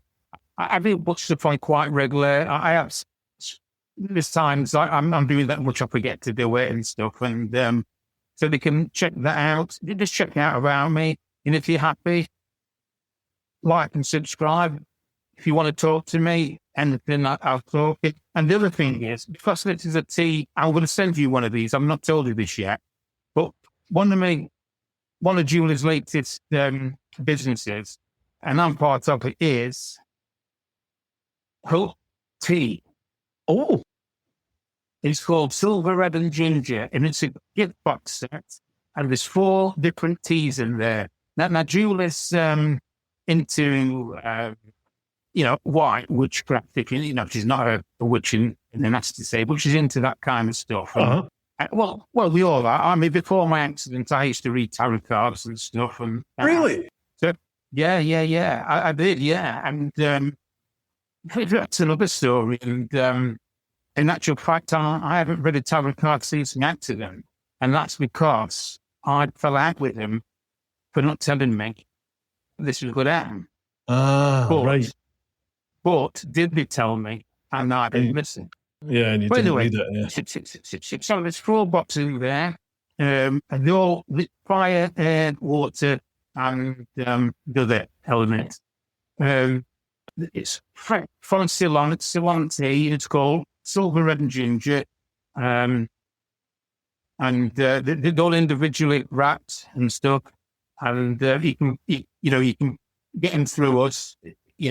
Everybody wants to buy one. They're £15 a box, including delivery. And how do people do that? Is there a website for them as well? I think Julie might have, but if they message me, they can do it. I can sort that out. Gotcha. So that's right. There's a green tea, which is loose. There's a loose tea with a green tea, and then there's an English breakfast, and then two other ones, but they're individual, individual kits and that. And Gotcha. But yeah, so. All right. I'll put links for all that down below, folks. Links for everything will be down below. Yeah. So after this, obviously, you send me your address, Bru, and I'll send you one down. You know what I mean? Oh, that's very kind of you. Thank you. Thank you. That's no problem. It's a gift. And that. My wife will fight me for that. She's a massive tea drinker. So am I. Yeah. That's about it. I just hope that I've come across okay. I hope that people have listened to and understood what I've said and the thought process behind everything. And I really hope that if that's helped someone, if it's only helped one person, then that's great, isn't it? What you do, what I do, what you do, what we've done together tonight, and along with your other guests. I just think it's great, and I really do. Oh, this is another thing, yeah. So it's not come quite to fruition yet, but it's getting there. We have been a CV 500 challenge race bike. We enter in the CV 500 championship this year. It's called Team Bloke Racing. Right. So I've been asked to be the head of it. It not financially, nothing, but the face of it, should say, to be the face of it. So my notoriety, if that's the right word or infamy, hopefully can get us noticed, if you know what I mean. Mm-hmm. Norton is the 15-year-old rider. His dad is Martin. They're from Leicestershire. In fact, today, if people go on my YouTube channel, they'll see videos there. My text today, well, over the last few days, is to paint the bodywork. So it's Cadbury blue and yellow, different bodywork. Now, I've just finished the seat pod up today and finished the tank top. Awesome. I'm just so I just think that people, engage with me, and I really do. They can say anything they want. If they don't like me, then tell me, you know what I mean? But,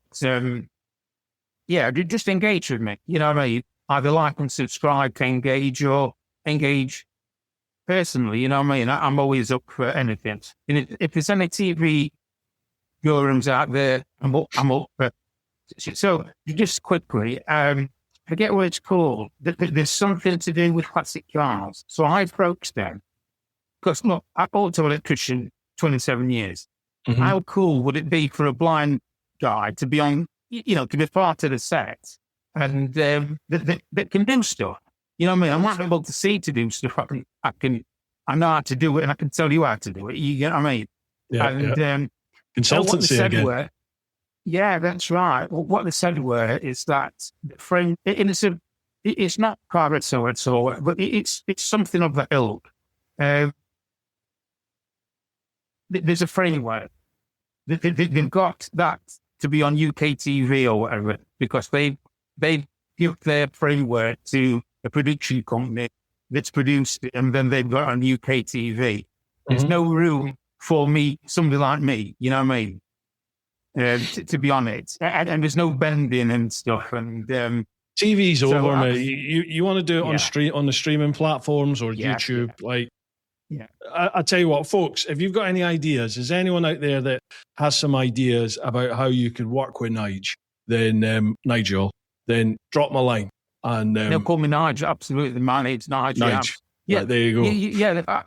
Yeah, absolutely. And what about these talks and stuff? You've spoken a lot about giving these talks. How do people get in touch with you for that? Well, look, as I say, go to the Facebook page. I mean, if you want to put my phone number up, that's fine by me. You know, but We'll just leave it. We'll leave it at the Facebook pages and socials. Just send me a message. You can private message me, can't you?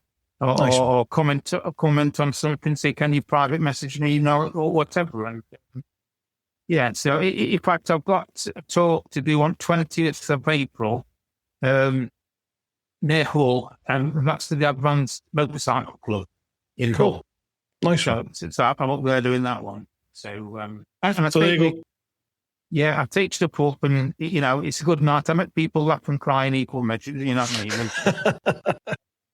There you go, folks. If you've got a club and you're looking for someone to give a chat, Nigel's your man as well. There, I'm here. Yeah, absolutely. Nigel, it's been an absolute pleasure, mate, to chat with you, to hear your story. You're not going to have offended anyone, mate. You can't offend people when you're just being you. You're just being open and honest. Yeah, that's it. People take you as they find you, don't they? Yeah. Oh, absolutely, mate. Yeah. I really appreciate you coming on and being so open and honest with us, mate. There's a lot of things we've covered there. Yeah, same to you. Thanks for inviting me and everything, mate. I appreciate it. Really. Because I like talking about myself. Don't we all? That's why we're here, mate. That's why we're here. Right, folks, hope you've enjoyed this one. Keep doing your thing. Remember to check out all those links down there. Keep doing your thing. Look after those that you love. Get on out there and live your life. Cheers, guys. Cheers.